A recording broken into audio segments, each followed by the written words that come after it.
Hello everyone, आज के इस लेक्चर में हम कंटिन्यू करेंगे वेब टेक्नोलॉजी। सब्जेक्ट कोड है BCS 502 का यूनिट 4 का कंप्लीट वन शॉट लेक्चर। आज के इस लेक्चर में enterprise Java bean, node JS and node JS with MongoDB, ये तीनों टॉपिक इन डिटेल, सारे इंपॉर्टेंट क्वेश्चन इजी लैंग्वेज के अंदर, इजी एग्जाम्पल के अंदर सारा कुछ मैं कवर करूंगा इस वन शॉट के अंदर, और पूरा आपका यूनिट 4 आज के इस लेक्चर में कवर हो जाएगा। अगर अभी तक आपको नहीं पता, unit first, unit second, unit third and unit 5 ये लास्ट यूनिट है, ठीक है। हमने सारा लेक्चर ऑलरेडी चैनल पे अपलोड कर दिया है, प्लेलिस्ट का लिंक डिस्क्रिप्शन बॉक्स में है, जाके आप अच्छे से तैयार कर सकते हो। चलिए कवर करते हैं unit 5 EJB, Node.js, MongoDB in detail. देखो अलग अलग यहाँ पे टॉपिक्स हैं और समझ में आपको 100% मैं गारंटी दे रहा हूँ, सब कुछ मैं आपको अच्छे से एग्जाम्पल की हेल्प से सारी चीजें बताऊंगा, क्लियर हो जाएगा, आपको कुछ भी याद नहीं करना पड़ेगा और सारा कंसेप्ट आपका क्लियर होगा। जैसे कि अदर यूनिट्स आपको बहुत अच्छे से समझ में, उसी तरीके से आपको ये भी समझ में आएगा, ये तो 100% है, ठीक है। चलिए स्टार्ट करते हैं। पहला आपका यहाँ पे टॉपिक हमें पढ़ना है इंटरप्राइज जावा बीन के बारे में। देखो थोड़ा सा मैं एक बात करना चाहता हूँ। देखो सिंपल सी बात है, देखो यहाँ पे मैं आपको सिलेबस दिखाना चाहता हूँ। सिलेबस इन्होंने बनाया कैसे, ये थोड़ा सा मैं आपको बता दूँ। देखो यहाँ पे चलो ठीक है, हमने HTML पढ़ लिया भैया, और हमने यहाँ पे CSS भी पढ़ लिया, राइट। हमने जावा भी देखा और नेटवर्किंग के बारे में भी थोड़ा बहुत यहाँ पे हमने पढ़ा। और भैया 5th यूनिट में हमने क्या किया था, जावा का हमने यहाँ पे पार्ट पढ़ा था, सर्वलेट जेएस पे। ये भी हमने बहुत इजी एग्जांपल समझा, कोई दिक्कत नहीं। लेकिन इन्होंने डिजाइन किस तरीके से अब भैया किया है, देखो नाम इन्होंने वेब टेक्नोलॉजी रखा है, तो इसका मतलब ये थोड़ी ना कि भैया कि जितनी सारी टेक्नोलॉजी है सब इसी के सब्जेक्ट के अंदर, इसी यूनिट के अंदर भर दिया जाए, ऐसा नहीं। देखो यहाँ पे HTML चलो ठीक है हमने पढ़ा, CSS पढ़ा, जावास्क्रिप्ट पढ़ा, इसी में भैया अब हमें मन स्टैक का भी पार्ट पढ़ाया जा रहा है। अगर आपने मन स्टैक किया है, फुल स्टैक अगर आपको पता है तो मन स्टैक होता है यहाँ पे सिंपल, आप देखो नोड जेएस कंप्लीट करोगे। और ये सब भैया इन्होंने जो छोटे छोटे कंसेप्ट में यहाँ पे कि दे दिया है आपको, ये इंडिविजुअल बात कर रही है, काफी बड़े बड़े टॉपिक है, आपको बिल्कुल पता होगा। इसी में देखो इन्होंने दे दिया है एक्सप्रेस फ्रेमवर्क दे दिया है। ये भैया अपने आप में इतना लार्ज टॉपिक है, इसको पढ़ने के लिए बहुत टाइम लगाना पड़ता है। बट इस यूनिट में सारा मैं एग्जाम ओरिएंटेड बताऊंगा, एग्जाम पॉइंट ऑफ व्यू से बताऊंगा, जो वो पूछ सकते हैं। और इसमें देखो भैया ये जावा का भी फुल स्टैक आपसे करा रहे हैं, राइट। सर्वलेट भी आपसे पढ़ा रहे हैं, JSP भी पढ़ा रहे हैं, तो मतलब दोनों सारी टेक्नोलॉजी इसी सिलेबस में भर दिया गया है। तो ये पता नहीं कैसे अब क्या है। बाकी यूनिट वाइज हमने सारा कुछ कंप्लीट किया है, ये सब हमने कंप्लीट कर ही लिया है। लास्ट यूनिट आपका ये बचा था, इसे भी चलो कंप्लीट करेंगे, ऐसा नहीं है, बहुत इजी टॉपिक्स है, राइट। लेकिन हाँ ये सब नोड जेएस, मोंगोडीबी, ये सब भैया एक वन शॉट की बात नहीं कर रहा हूं, आप 10-10 घंटे भी अगर पढ़ते हो तो ये पूरा कंप्लीट नहीं होने वाला, ठीक है। चलो स्टार्ट करते हैं। बहुत अच्छे से समझाऊंगा, कंसेप्ट एग्जाम ओरिएंटेड है, पहले ही बता रहा हूं। सारे एग्जाम के क्वेश्चन आप कर पाओगे वन शॉट को कवर करने के बाद, राइट। चलिए, और नोट्स ऑलरेडी टेलीग्राम पे मैंने सारे नोट शेयर कर दिए थे, व्हाट्सएप ग्रुप पे मैंने शेयर कर दिए थे। बहुत आराम से चलेंगे, बहुत अच्छे से समझेंगे। देखो अब बोलोगे ये कैसा नोट्स अब यहाँ पे स्टार्ट हो गया, ये हैंड रिटन नोट्स भी मैंने बनाया है, और यहाँ पे आगे देखोगे भी आपका उस तरीके से भी नोट्स यहाँ पे मैंने बनाया है। देखो पहला हमें यहाँ पे देखो एकदम में यहाँ पे बिल्कुल मान के चलता हूँ, एकदम बेसिक से चल रहा है भैया। दिया है आप में क्या, आपके इसमें दिया है इंटरप्राइज जावा बीन दिया है भैया। पहले जावा बीन के बारे में पढ़ो, ठीक है, जावा बीन होता क्या है, फिर हम इंटरप्राइज पे जाएंगे कि भैया इंटरप्राइज जावा बीन क्या होता है। तो यहाँ पे हैंड रिटन नोट्स मेरे पास था जावा बीन के बारे में, तो वो सब यहाँ पे इजी लैंग्वेज में ही है। जावा बीन पहले हम समझ लेंगे, फिर हम EJB पे आ जाएंगे, फिर उसे समझेंगे, तो इन डिटेल होगा, सारा कुछ कवर है। चलो देखो जावा बीन क्या होता है, सबसे पहले यहाँ पे देखते हैं जावा बीन। तो कंसेप्ट बताऊंगा जावा बीन क्या होता है। सिंपल, आपको जावा क्लास के बारे में तो पता है, हाँ, मतलब हर एक प्रोग्राम अगर आपको जावा में लिखना है तो भैया एक क्लास आपको जरूर बनाना पड़ता है। वहाँ पे एक मेन क्लास आपका होता है, आपको भी पता है, ठीक है। जावा में प्रोग्रामिंग करना है तो आपको एक क्लास बनाना पड़ेगा, वही जो क्लास है उसी को हम जावा बीन बोल रहे हैं, बस और कुछ नहीं। Java bean is a simple a class. अभी बात करेंगे, बस जो अभी मैं बोल रहा हूँ उतना आपको खाली याद रखना है कि जावा बीन एक क्लास की तरह होता है, बस, राइट। लिखा क्या है, लिखा है यहाँ पे, Java bean is a reusable software component that can be manipulated visual design tool, Java bean may be visible. देखो जावा बीन जो होता है ना, अगर मैं इसको टेक्निकल टर्म में बताऊं तो Java bean is like a class which does not have any own existence, ठीक है। इसका कोई ऑन एग्जिस्टेंस नहीं होता। एक एग्जांपल लेता हूं, जैसे आप जब भी MS वर्ड यूज करते हो, देखो थोड़ा सा विजुअलाइज कराऊंगा क्योंकि ये जो टॉपिक है ना, मानता हूं थ्योरेटिकल है, तो रटने बैठोगे तो रट तो नहीं पाओगे, ये तो है, भूल जाओगे, बट समझ लो तो कुछ तो बना के लिखोगे एग्जाम में, ओके। तो ये भैया MS वर्ड, ये है माइक्रोसॉफ्ट वर्ड जिसमें हम कोई भी डॉक्यूमेंट तैयार करते हैं। अब इस नोटिस करना, कभी भी जब भी आप इसमें कोई डॉक्यूमेंट क्या करते हो, एडिट करते हो या कोई डॉक्यूमेंट कुछ भी बनाते हो, तो नोटिस करना यहाँ पे जब भी आप कुछ यहाँ पे टाइपिंग करते हो, राइट, तो इसी के नीचे आप देखना एक रेड रिबन दिखता है आपको। रेड रिबन मीन्स कि यहाँ पे रेड अंडरलाइन करके कुछ दिखता है, वो क्या होता है? जी हाँ, वो स्पेल चेकर होता है। स्पेल चेकर मतलब अगर कोई भी आपने स्पेलिंग गलत किया अपने डॉक्यूमेंट में, वो बताता है भैया आपने स्पेलिंग गलत किया हुआ है, राइट। फिर उस पर जाकर के आप क्या करते हो, उसको सही करते हो, आपका फिर वो रेड रिबन जो होता है, रेड लाइन जो होता है, वो हट जाता है, सिंपल। अच्छा ये बताओ, जो एमएस वर्ड जब आप ओपन करते हो, वो स्पेल चेकर जब काम करता है, क्या स्पेल चेकर वो जब एमएस वर्ड के बाहर कहीं नोटपैड पे जाके आप डॉक्यूमेंट बनाओगे तो क्या स्पेल चेकर वहां काम करेगा? भैया बिल्कुल भी काम नहीं करेगा। यानी उस स्पेल चेकर का कोई भी ऑन एग्जिस्टेंस नहीं है। वो तभी काम करता है जब कोई आप रनिंग एप्लीकेशन आप अटैच करते हो उस जावा। तो यहाँ पे यही समझो, spell checker is like a Java bean that does not have any own existence.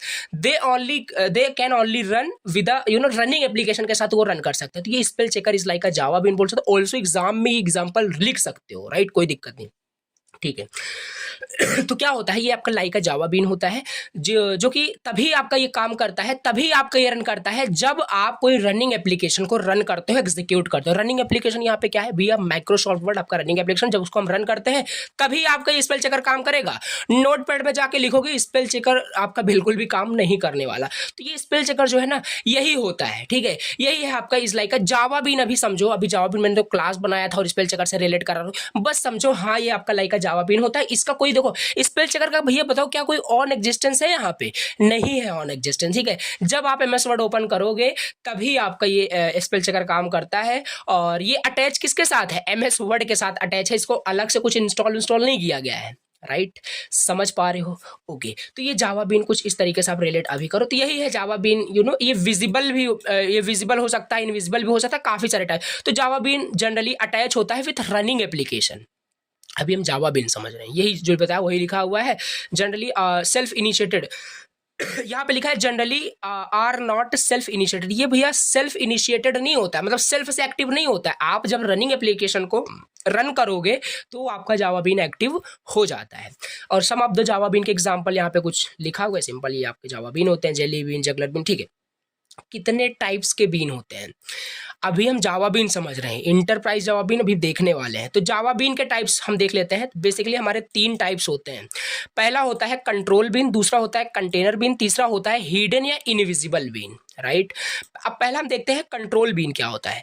Control been क्या होता है? It is use to create GUI component that can be plugged into any GUI application। आप काफी सारे GUI applications देखते होंगे, right, काफी सारे आपके ग्राफिकल यूजर इंटरफेस एप्लीकेशंस आप देखते होंगे, उसके अंदर बहुत सारे जो कंपोनेंट दिखते हैं, बटन दिखते हैं, जो कुछ भी दिखता है, तो वहां पे भी आपका ये जावा बीन का कंसेप्ट यूज होता है क्रिएट करने के लिए। GUI कंपोनेंट ये आपका एक कंट्रोल बीन होता है, आपको याद रखना है, सिंपल। और दूसरा होता है हमारे पास कंटेनर बीन। कंटेनर बीन क्या होता है? It is used to hold other Java bean. नाम से नहीं क्लियर हो रहा है, अभी आगे हम जब इंटरप्राइज पढ़ेंगे तो बहुत क्लियर होगा आपको, ठीक है, कि जावा बीन हमेशा एक कंटेनर के अंदर क्रिएट होता है। जैसे एमएस वर्ड की हम बात कर रहे हैं, spell checker is like a Java bean, वो उसका कंटेनर क्या है भैया? एमएस वर्ड है, राइट, रनिंग एप्लीकेशन।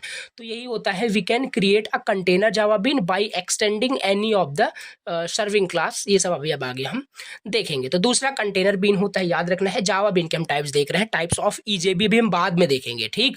तो हिडन बीन भी होता है। हिडन बीन आपका लाइक आपका वही स्पेल चेकर हो गया, जो आपको दिखता नहीं है, इनविजिबल है आपको, ठीक है, वो दिखेगा नहीं कि कहाँ क्रिएट किया, कैसे किया गया। वो रनिंग एप्लीकेशन के साथ अटैच होता है। These are used to create a component that perform all the specific task in the background in any application. चलिए ये हो गया। सॉरी, देखो सिंपल हमने यहाँ पे बेसिक जो समझना था, कंसेप्ट समझना था यार, वो हमने यहाँ पे समझा कि जावा बीन क्या है, टाइप्स क्या है। अब भैया यहाँ पे क्या होता है, ये ऑल्सो 7 मार्क्स में क्वेश्चन पूछा जा सकता है, development phase of Java bean. अगर हमें जावा बीन को डेवलप करना है तो कुछ डेवलपमेंट फेज होते हैं, कुछ स्टेजेस होते हैं, उन स्टेजेस से हो करके भैया हम एक जावा बीन को डेवलप कर सकते हैं। Java bean is nothing but a class, like, ठीक है। तो ये है सिंपल, 3 फेजेस हमारे पास होते हैं जावा बीन को डेवलप करने के लिए। पहला होता है कंस्ट्रक्शन फेज। माइक्रोसॉफ्ट वर्ड वाला वही एग्जांपल माइंड में रखे रहना, उसी से सब कुछ आपका क्लियर होगा आगे, ठीक है। construction phase. It involves the creation of Java Bean and its user interface because Java Beans are not exist by itself. ठीक है, वही बताया, खुद से वो एग्जिस्ट नहीं कर रहा है. In order to attach with it some other application, and this application is called a container. Like a Microsoft Word is a container and spell checker is like a Java Bean.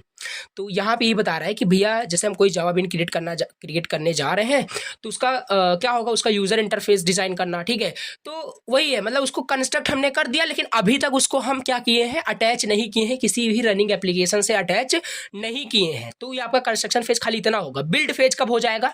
Build phase में ये होगा कि जो हमने वहां पे Java bean create किया construction phase के अंदर, राइट, यूजर इंटरफेस जो क्रिएट किया with the help of the Java bean, अब भैया उसे हम किसी क्या कर दिए, किसी रनिंग एप्लीकेशन से अटैच कर दिए. दैट कॉल्ड कि आपका यहाँ पे बिल्ड फेज आपका हो गया. ठीक है, जब आप उस जावा बीन को किसी रनिंग एप्लीकेशन से अटैच कर देते हो तो उसे हम बिल्ड फेज बोल देते हैं. एग्जीक्यूशन फेज कब हो जाएगा? भैया जब हम रनिंग एप्लीकेशन को रन करने स्टार्ट कर देंगे तो अपने आप वो जावा बीन आपका स्टार्ट हो जाता है, कॉल मतलब रन करना स्टार्ट हो जाता है. दैट सिंपली कि आपका यहाँ पे क्या है, एग्जीक्यूशन फेज जिसे हम बोल रहे हैं. सिंपल सी बात है, आपको समझ में आया कि नहीं? डेवलपमेंट फेज थोड़ा भी आपको समझ में आया कि नहीं? बिल्कुल आपको समझ में आया होगा कि कंस्ट्रक्शन फेज, बिल्ड फेज और एक हमारे पास होता है एग्जीक्यूशन फेज. थ्योरेटिकल है, बाकी उतना भी इन डेप्थ हमें नहीं जाना है. एग्जाम पॉइंट ऑफ व्यू से मैं बोल रहा हूँ, सारी चीजें आपका यहाँ पे कवर कर रहा हूँ. अभी आगे भी यहाँ पे बहुत सारे टॉपिक्स अभी आपके दिए गए हैं. अब यहाँ पे हम देखते हैं एडवांटेजेस. जावा बीन के क्या क्या एडवांटेजेस है? सो सॉरी भाई, देखो यहाँ पे सिंपल, यहाँ पे हम क्या करते हैं, जावा बीन के एडवांटेजेस देखते हैं. देखो ये जावा बीन क्या है? Java bean is like a class, मैंने पहले ही बताया. तो भैया जो जो जावा के यहाँ पे फीचर्स, जो भी एडवांटेजेस होते हैं ना, वो जावा बीन के होते ही होते हैं, क्योंकि Java bean also a part of the Java, तो सिंपल यहाँ पे वही है, all the benefits of the Java, like ओरा कंसेप्ट जो होता है, राइट वंस रन, ये सारे उसमें होते हैं. इजी टू कॉन्फ़िगर होता है Java bean, right. It can be read locally and run in distributed manner में, से हम रन कर सकते हैं. ये हो गया है. अब bean can have both receive कर सकता है, क्रिएट कर सकता है इवेंट को, मेथड्स को, प्रॉपर्टीज को. अभी जब जावा बीन वहाँ पे हम क्रिएट करेंगे ना, तो आपको ये पता चलेगा कि हाँ इवेंट वगैरह कैसे क्रिएट किया जा रहा है, मेथड्स, प्रॉपर्टीज, सब कुछ क्लियर होगा, राइट. तो यही है यहाँ पे. अब bean can send events and other application, ये बीन की हेल्प से हो पाता है, क्लास के हेल्प से ही हो पाता है, जावा बीन की हेल्प से ही हो पाता है. एडवांटेजेस आप बहुत सारी चीजें लिख सकते हो. इसी में आता है भैया, इसी में आता है आपका प्रॉपर्टीज, इसी में आता है आपका प्रॉपर्टीज. इसे देख लेते हैं, ठीक है. एक सेकंड थोड़ा सा. तो भैया अब हमें यहाँ पे देखना है प्रॉपर्टीज, ठीक है. तो इसको भी देख लेते हैं. पहला हमारे पास है इंस्ट्रोपेक्शन. पहला प्रॉपर्टी क्या है? इंस्ट्रोपेक्शन. अब ये क्या होता है? It is a automatic process to reveal करना the beans property and the methods. देखो प्रॉपर्टीज ऐसा आपको थ्योरी याद रखनी है, जो आपको याद करना मैं बता रहा हूँ. अब पहला इंस्ट्रोपेक्शन होता है, इसमें आपके 2-3 होते हैं, इवेंट्स होते हैं, मेथड्स होते हैं और प्रॉपर्टी होता है, फिर परसिस्टेंट स्टोरेज होता है. फिर हम जल्दी से ईजेबी स्टार्ट करते हैं, राइट. देखो प्रॉपर्टीज में आपका पहला होता है इंस्ट्रोपेक्शन. ये आपका इंस्ट्रोपेक्शन से आप वर्ड से आप बिल्कुल फैमिलियर हो. इंस्ट्रोपेक्शन का मतलब कि सेल्फ रिवील करना, कुछ मतलब एनालाइज करना खुद को, ठीक है. तो वही सेम चीज. It is a automatic process to reveal the beans property and the methods, right. This process control the publishing and discovering of beans operation. This process control the application. To do this we have a 3 process. Introspection करने के लिए हमारे पास 3 method होते हैं. मतलब एक automatic process होता है, जैसे कि क्या होता है, बीन्स की प्रॉपर्टीज, मेथड्स ऑटोमेटिकली रिवील होती है, ठीक है. ये हो गया. अब इस प्रोसेस के लिए हमारे पास 3 यहाँ पे हैं. ऐसे आपको थ्योरी बस अभी याद रखना है. अभी जब थोड़ा सा प्रोग्रामिंग एग्जांपल करेंगे ना, तो ये सब क्लियर हो जाएगा. तो अभी स्टार्टिंग में है तो थोड़ा सा में भी हो सकता है आपको डाउट वगैरह हो. इवेंट देख लेते हैं. बीन जनरेट इवेंट्स, जैसे हमने पहले कहा, बीन आपका इवेंट जनरेट कर सकता है, क्रिएट कर सकता है और ये रिसीव भी करता है इवेंट्स को, एक्टिविटी को. तो ये सब आप देखना. मेथड्स की बात कर रहे हैं. All the methods can be identified by introspection. सारे मेथड्स को आइडेंटिफाई कर सकता है with the help of the, simple सी बात है, it is an automatic process to reveal the bean properties the methods. तो क्या होगा कि सारे मेथड्स आइडेंटिफाई कर सकते हैं by introspection mechanism and there is a no naming structure for their methods. इसमें कोई भी नेमिंग स्ट्रक्चर फॉलो नहीं होता कि पास्कल कन्वेंशन फॉलो करना पड़ेगा, कैमल केस कन्वेंशन फॉलो करना पड़ेगा, मैं जावा बीन यानी जावा क्लास बनाना है, तो इसमें कोई भी कन्वेंशन नहीं होता, कोई यहाँ पे प्रॉब्लम नहीं होती. तीसरा हमारे पास होता है property. It represent the stage of component, means the behaviour of component can be change by changing it's property. और हाँ, जावा बीन की प्रॉपर्टीज को हम चेंज भी कर सकते हैं, यही है सिंपल. तो ये मेन प्रॉपर्टीज यहाँ पे लिखी गई है, राइट। इंस्ट्रोस्पेक्शन के अंदर 3 आते हैं, इवेंट आते हैं, मेथड आते हैं, प्रॉपर्टी आता है, एंड दूसरा हमारे पास आता है परसिस्टेंट स्टोरेज। परसिस्टेंट का मतलब तो आपको क्लियर होगा, जो कोई चीज़ मतलब लॉन्ग टाइम के लिए परसिस्ट रह सके उसे हम परसिस्टेंट बोलते हैं। So there is a property, मतलब एक प्रॉपर्टी है of the Java bean, that is persistent something. We extend something for a long time which stores that things work on after a long span of time. तो Java been हमारा persist होता है, तो मतलब कि हम extend कर सकते हैं for the long span of time के लिए जावा बीन को, और ये प्रॉपर्टी क्या करता है, जावा बीन को मैक्सिमम स्ट्रेंथ प्रोवाइड करता है। Simple types of Java bean आपने देखा, जावा बीन समझ लिया थोड़ा बहुत क्या होता है, और प्रॉपर्टीज देखा, डेवलपमेंट फेज देखा। चलिए ये इतना जावा बीन के लिए इनफ है। भैया सिलेबस में भी नहीं दिया था, लेकिन हाँ आपका सिलेबस यहाँ से स्टार्ट होता है, बट फिर भी मैं आपका थोड़ा बहुत कंसेप्ट बनाना चाहता था, क्योंकि एग्जाम में पूछ लेता है टाइप्स ऑफ जावा बीन, तो सब आपको आना चाहिए। देखो कंफ्यूज मत होना, अब जावा बीन जो है वो इंटरप्राइज जावा बीन दोनों सेम ही है, बस थोड़ा सा अभी यहाँ पे इंटरप्राइज लेवल पे हम बात करेंगे। देखो टाइप्स ऑफ जावा बीन पूछेगा तो आपको पहले वाला लिखना है, टाइप्स ऑफ ईजेबी पूछेगा तो अभी हम आगे पढ़ेंगे वो लिखना है, तो क्वेश्चन आपको पहचानना आना चाहिए। देखो ये सिंपल है। अब देखते हैं ईजेबी, इंटरप्राइज जावा बीन क्या होता है, यहाँ पे समझते हैं। EJB stands for enterprise Java bean, okay. Enterprise Java bean is a server side component. हाँ भैया, ये जो भी आपके इसमें जावा में जो कुछ भी दिया है सिलेबस में, आप हमने सर्वलेट देखा, जेएसपी देखा, अभी ये भी देख रहे हैं, ये सब क्लाइंट साइड कंपोनेंट नहीं होता है, ये सब सर्वर साइड प्रोग्रामिंग करने के लिए सर्वर साइड का एक कंपोनेंट होता है ईजेबी। सर्वर साइड का एक कंपोनेंट होता है, क्लास होता है EJB, enterprise Java bean, right. तो ईजेबी आपका एक एसेंशियल पार्ट है J2EE आपका प्लेटफॉर्म का। ये क्या होता है, ये आपका इंटरप्राइज एडिशन आपका जावा। देखो जावा के 2 प्लेटफॉर्म होते हैं, स्टैंडर्ड एडिशन होता है, इंटरप्राइज एडिशन होता है। तो ये एक आपका ईजेबी एसेंशियल पार्ट है, किसका, स्टैंडर्ड एडिशन का नहीं, या J2SE का नहीं, J2EE का, यानी कि इंटरप्राइज एडिशन का एक प्लेटफॉर्म का एक पार्ट होता है। अब ये J2EE एप्लीकेशन जो होता है, container contains the component that can be used by the client executing business logic. भैया पहले से पता चला रहा हूँ, जावा बीन आपका क्लास है और कुछ नहीं। तो यहाँ पे इस क्लास के अंदर बहुत सारे बिजनेस लॉजिक लिखे होते हैं। ये बिजनेस लॉजिक आपके तब एग्जीक्यूट होते हैं जब क्लाइंट कुछ रिक्वेस्ट करता है, क्लाइंट यूज करता है उस कंपोनेंट को, भी बात करेंगे आगे। तो these components are called EJB, और इसी कंपोनेंट को हम ईजेबी कहते हैं। तो जो आपका J2EE एप्लीकेशन कंटेनर होता है, उसमें बहुत सारे कंपोनेंट होते हैं। जब उसे क्लाइंट के जरिए उसे यूज़ किया जाता है तो आपका ये बिजनेस लॉजिक एग्जीक्यूट होता है, जो आपका ईजेबी के अंदर लिखा होता है, और उसी कंपोनेंट को हम ईजेबी कहते हैं, बस कुछ नहीं। और ईजेबी मेनली आपका कंटेन रहता है बिजनेस लॉजिक में, पता है ईजेबी के अंदर सारे बिजनेस लॉजिक, सारे बिजनेस डेटा जो भी रिलेटेड टू योर की एप्लीकेशन, वो आपका सारा डेटा वहाँ पे बिजनेस लॉजिक आपका कंटेन रहता है ईजेबी कंपोनेंट के अंदर। ईजेबी कंपोनेंट ऑलवेज लाई इन सम कंटेनर। पहले ही बताया था कि जावा बीन भैया हमेशा किसी न किसी कंटेनर के अंदर, लाइक वही स्पेल चेकर और माइक्रोसॉफ्ट वाला रिलेट करो, तो हमेशा ईजेबी जो होगा किसी कंटेनर के अंदर लिखा जाएगा, ठीक है, किसी कंटेनर के अंदर ही होगा, यहाँ पे वही लिखा है। और जिस कंटेनर के अंदर ईजेबी आपका होता है उससे हम ईजेबी कंटेनर कहते हैं। ईजेबी कंपोनेंट एक सिंपल क्या है, ईजेबी क्लास है, वही जो कभी से बताता चला रहा हूँ भैया, which is written by developer. इसे सर्वर साइड कंपोनेंट इसे हम बोलते हैं, लिखा जाता है डेवलपर के जरिए इंप्लीमेंट करने के लिए बिजनेस लॉजिक को, बस इतना ही है, ठीक है। कि enterprise Java bean is like class which is written by the developer that implements business logic. Business logic is what, कोई एप्लीकेशन है उसमें जब कोई यूजर इंटरेक्ट करता है तो इंटरनली बहुत सारे बिजनेस लॉजिक वहाँ पे एग्जीक्यूट होते हैं, एंड उसी को यहाँ पे ईजेबी कंपोनेंट हम बोल रहे हैं, ओके ठीक है। इंटरप्राइज जावा बीन आपने समझ लिया, थोड़ा और समझते हैं इसके बारे में, राइट। कंसेप्ट बहुत क्लियर होने वाला है। It is a specification provided by, थोड़ा सा इसमें लिखा है क्या, इसकी हिस्ट्री वगैरह है कि provided by the Sun micro system to develop secure robust and scalable distributed application बनाने के लिए सन माइक्रो सिस्टम ने कि ये डेवलप किया है। तो ये सब आप इसे रीड आउट कर लेना प्लीज़। तो ईजेबी एप्लीकेशन को रन करने के लिए आपको एक एप्लीकेशन सर्वर की रिक्वायरमेंट होती है। Application server is nothing but कि एक रनिंग एप्लीकेशन की रिक्वायरमेंट है। ईजेबी एप्लीकेशन को रन करना है तो एक एप्लीकेशन सर्वर की रिक्वायरमेंट वहाँ पे होती है। ईजेबी जैसे यहाँ पे कुछ एप्लीकेशन सर्वर दिए हैं, जेबॉस दिया है, ग्लासफिश दिया है, काफ़ी फेमस है, वेब लॉजिक, वेब स्पीयर, ये सारे आपके एप्लीकेशन सर्वर होते हैं। इन्हीं की हेल्प से आप ईजेबी एप्लीकेशन को रन कर सकते हो। EJB application is deployed on the server, so it is called server side component. और पहले ही बताया ईजेबी जो होता है एक सर्वर साइड कंपोनेंट होता है। ये डिप्लॉय किया जाता है कहाँ, सर्वर साइड इसे डिप्लॉय किया जाता है। इसी वजह से हम इसे क्या कहते हैं, सर्वर साइड कंपोनेंट इसे हम ऑल्सो कहते हैं। अब भैया यहाँ पे ईजेबी आपका क्या क्या कंटेन करता है, ईजेबी आपका लाइफ साइकिल मैनेजमेंट कंटेन करता है, ठीक है, परफॉर्म करता है, इट मीन्स कहने का मतलब है ईजेबी कंटेनर जो आपका परफॉर्म करता है लाइफ साइकिल मैनेजमेंट करता है, सिक्योरिटी से रिलेटेड सारे बिजनेस लॉजिक इसमें होते हैं, ट्रांजेक्शन कोई मैनेजमेंट हो गया, ऑब्जेक्ट पूलिंग हो गया, डिफरेंट ईजेबी क्या इज लाइक क्लास होता है, तो जो भी ऑब्जेक्ट क्रिएट हो रहे हैं, ऑब्जेक्ट की पूलिंग हो रही है कि नहीं हो रही है, वो सब यहाँ पे आपका ये परफॉर्म करता है। आगे भी जब एग्जाम्पल देखेंगे तो ये सब जो थ्योरी आप समझ रहे हो अभी सब आपका ये क्लियर हो जाने वाला है। तो हमने चलो एटलीस्ट समझ लिया ईजेबी का मतलब क्या है, इसका क्या हिस्ट्री है, थोड़ा बहुत समझ लिया है। ओके ठीक है।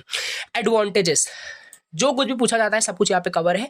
एडवांटेजेस क्या है ईजेबी का, अब इसे भी मैं चलूँ रीड करूँ तो फिर लेक्चर भी आपका 3-4 घंटे का बन जाएगा, ऑलरेडी 4-5 घंटे का वन शॉट यूट्यूब पे पड़ा हुआ है, फिर आप उसे आप देखेंगे, ठीक है। तो ये प्रॉब्लम हो जाएगी, इसी वजह से मैं आपको इंपॉर्टेंट कंसेप्ट आपको बता देता हूँ कि आप समझ लें, नोट्स आपके पास रहेगा, राइट। तो सिंप्लीफाई करता है डेवलपमेंट को, ये सब देखना, प्रमोट करता है reusability of the business logic को, क्लास के अंदर बना दिए तो रीयूजेबिलिटी कम हो गई, डिसएडवांटेज भी यहाँ पे देख लेना। चलिए एडवांटेज डिसएडवांटेज देख लिया, अब हम थोड़ा सा ईजेबी का क्या करेंगे, आर्किटेक्चर देखेंगे। ईजेबी का आर्किटेक्चर की ईजेबी हमारा काम कैसे करता है, एक्चुअली ईजेबी का आर्किटेक्चर होता क्या है, देखो यहाँ पे ये है आपका वेब ब्राउजर। ईजेबी क्या है, ईजेबी आपका सर्वर साइड कंपोनेंट होता है, तो ये सर्वर साइड ही यूज हो रहा होगा। ओके देखो ईजेबी आपका आर्किटेक्चर ये क्या है, यहाँ पे आपका वेब ब्राउजर है, यानी ये क्लाइंट साइड है जहाँ पे यूजर इंटरेक्ट करता है,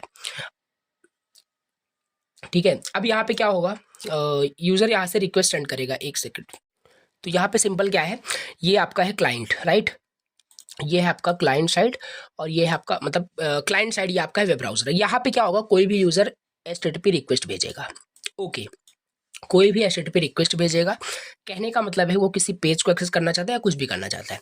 हमने JSP सर्वलेट बहुत अच्छे से समझा था, सारी जो बैकएंड की कोडिंग होती है वो सर्वलेट पे होती है और JSP आपका डायनेमिक वेब पेज जनरेट करता है, ठीक है।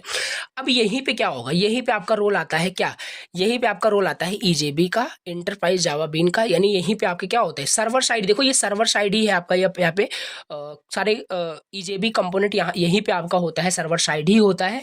और ये क्या करता है, यूजर ने क्या किया, HTTP रिक्वेस्ट किया to the server mean servlet के पास, वहीं पे अब ईजेबी का कंसेप्ट क्या आता है, ईजेबी अब यहाँ पे क्या मैनेज करेगा, पहले ही बताया लाइफ साइकिल मैनेजमेंट, राइट, तो लाइफ साइकिल मैनेजमेंट करता है, और दूसरा सिक्योरिटी रिलेटेड हो गया, तो ये सारी चीजें करते हैं। और यहाँ से आपका देखो ड्राइवर कनेक्शन हुआ है JDBC टू द डेटाबेस, और ये होता है।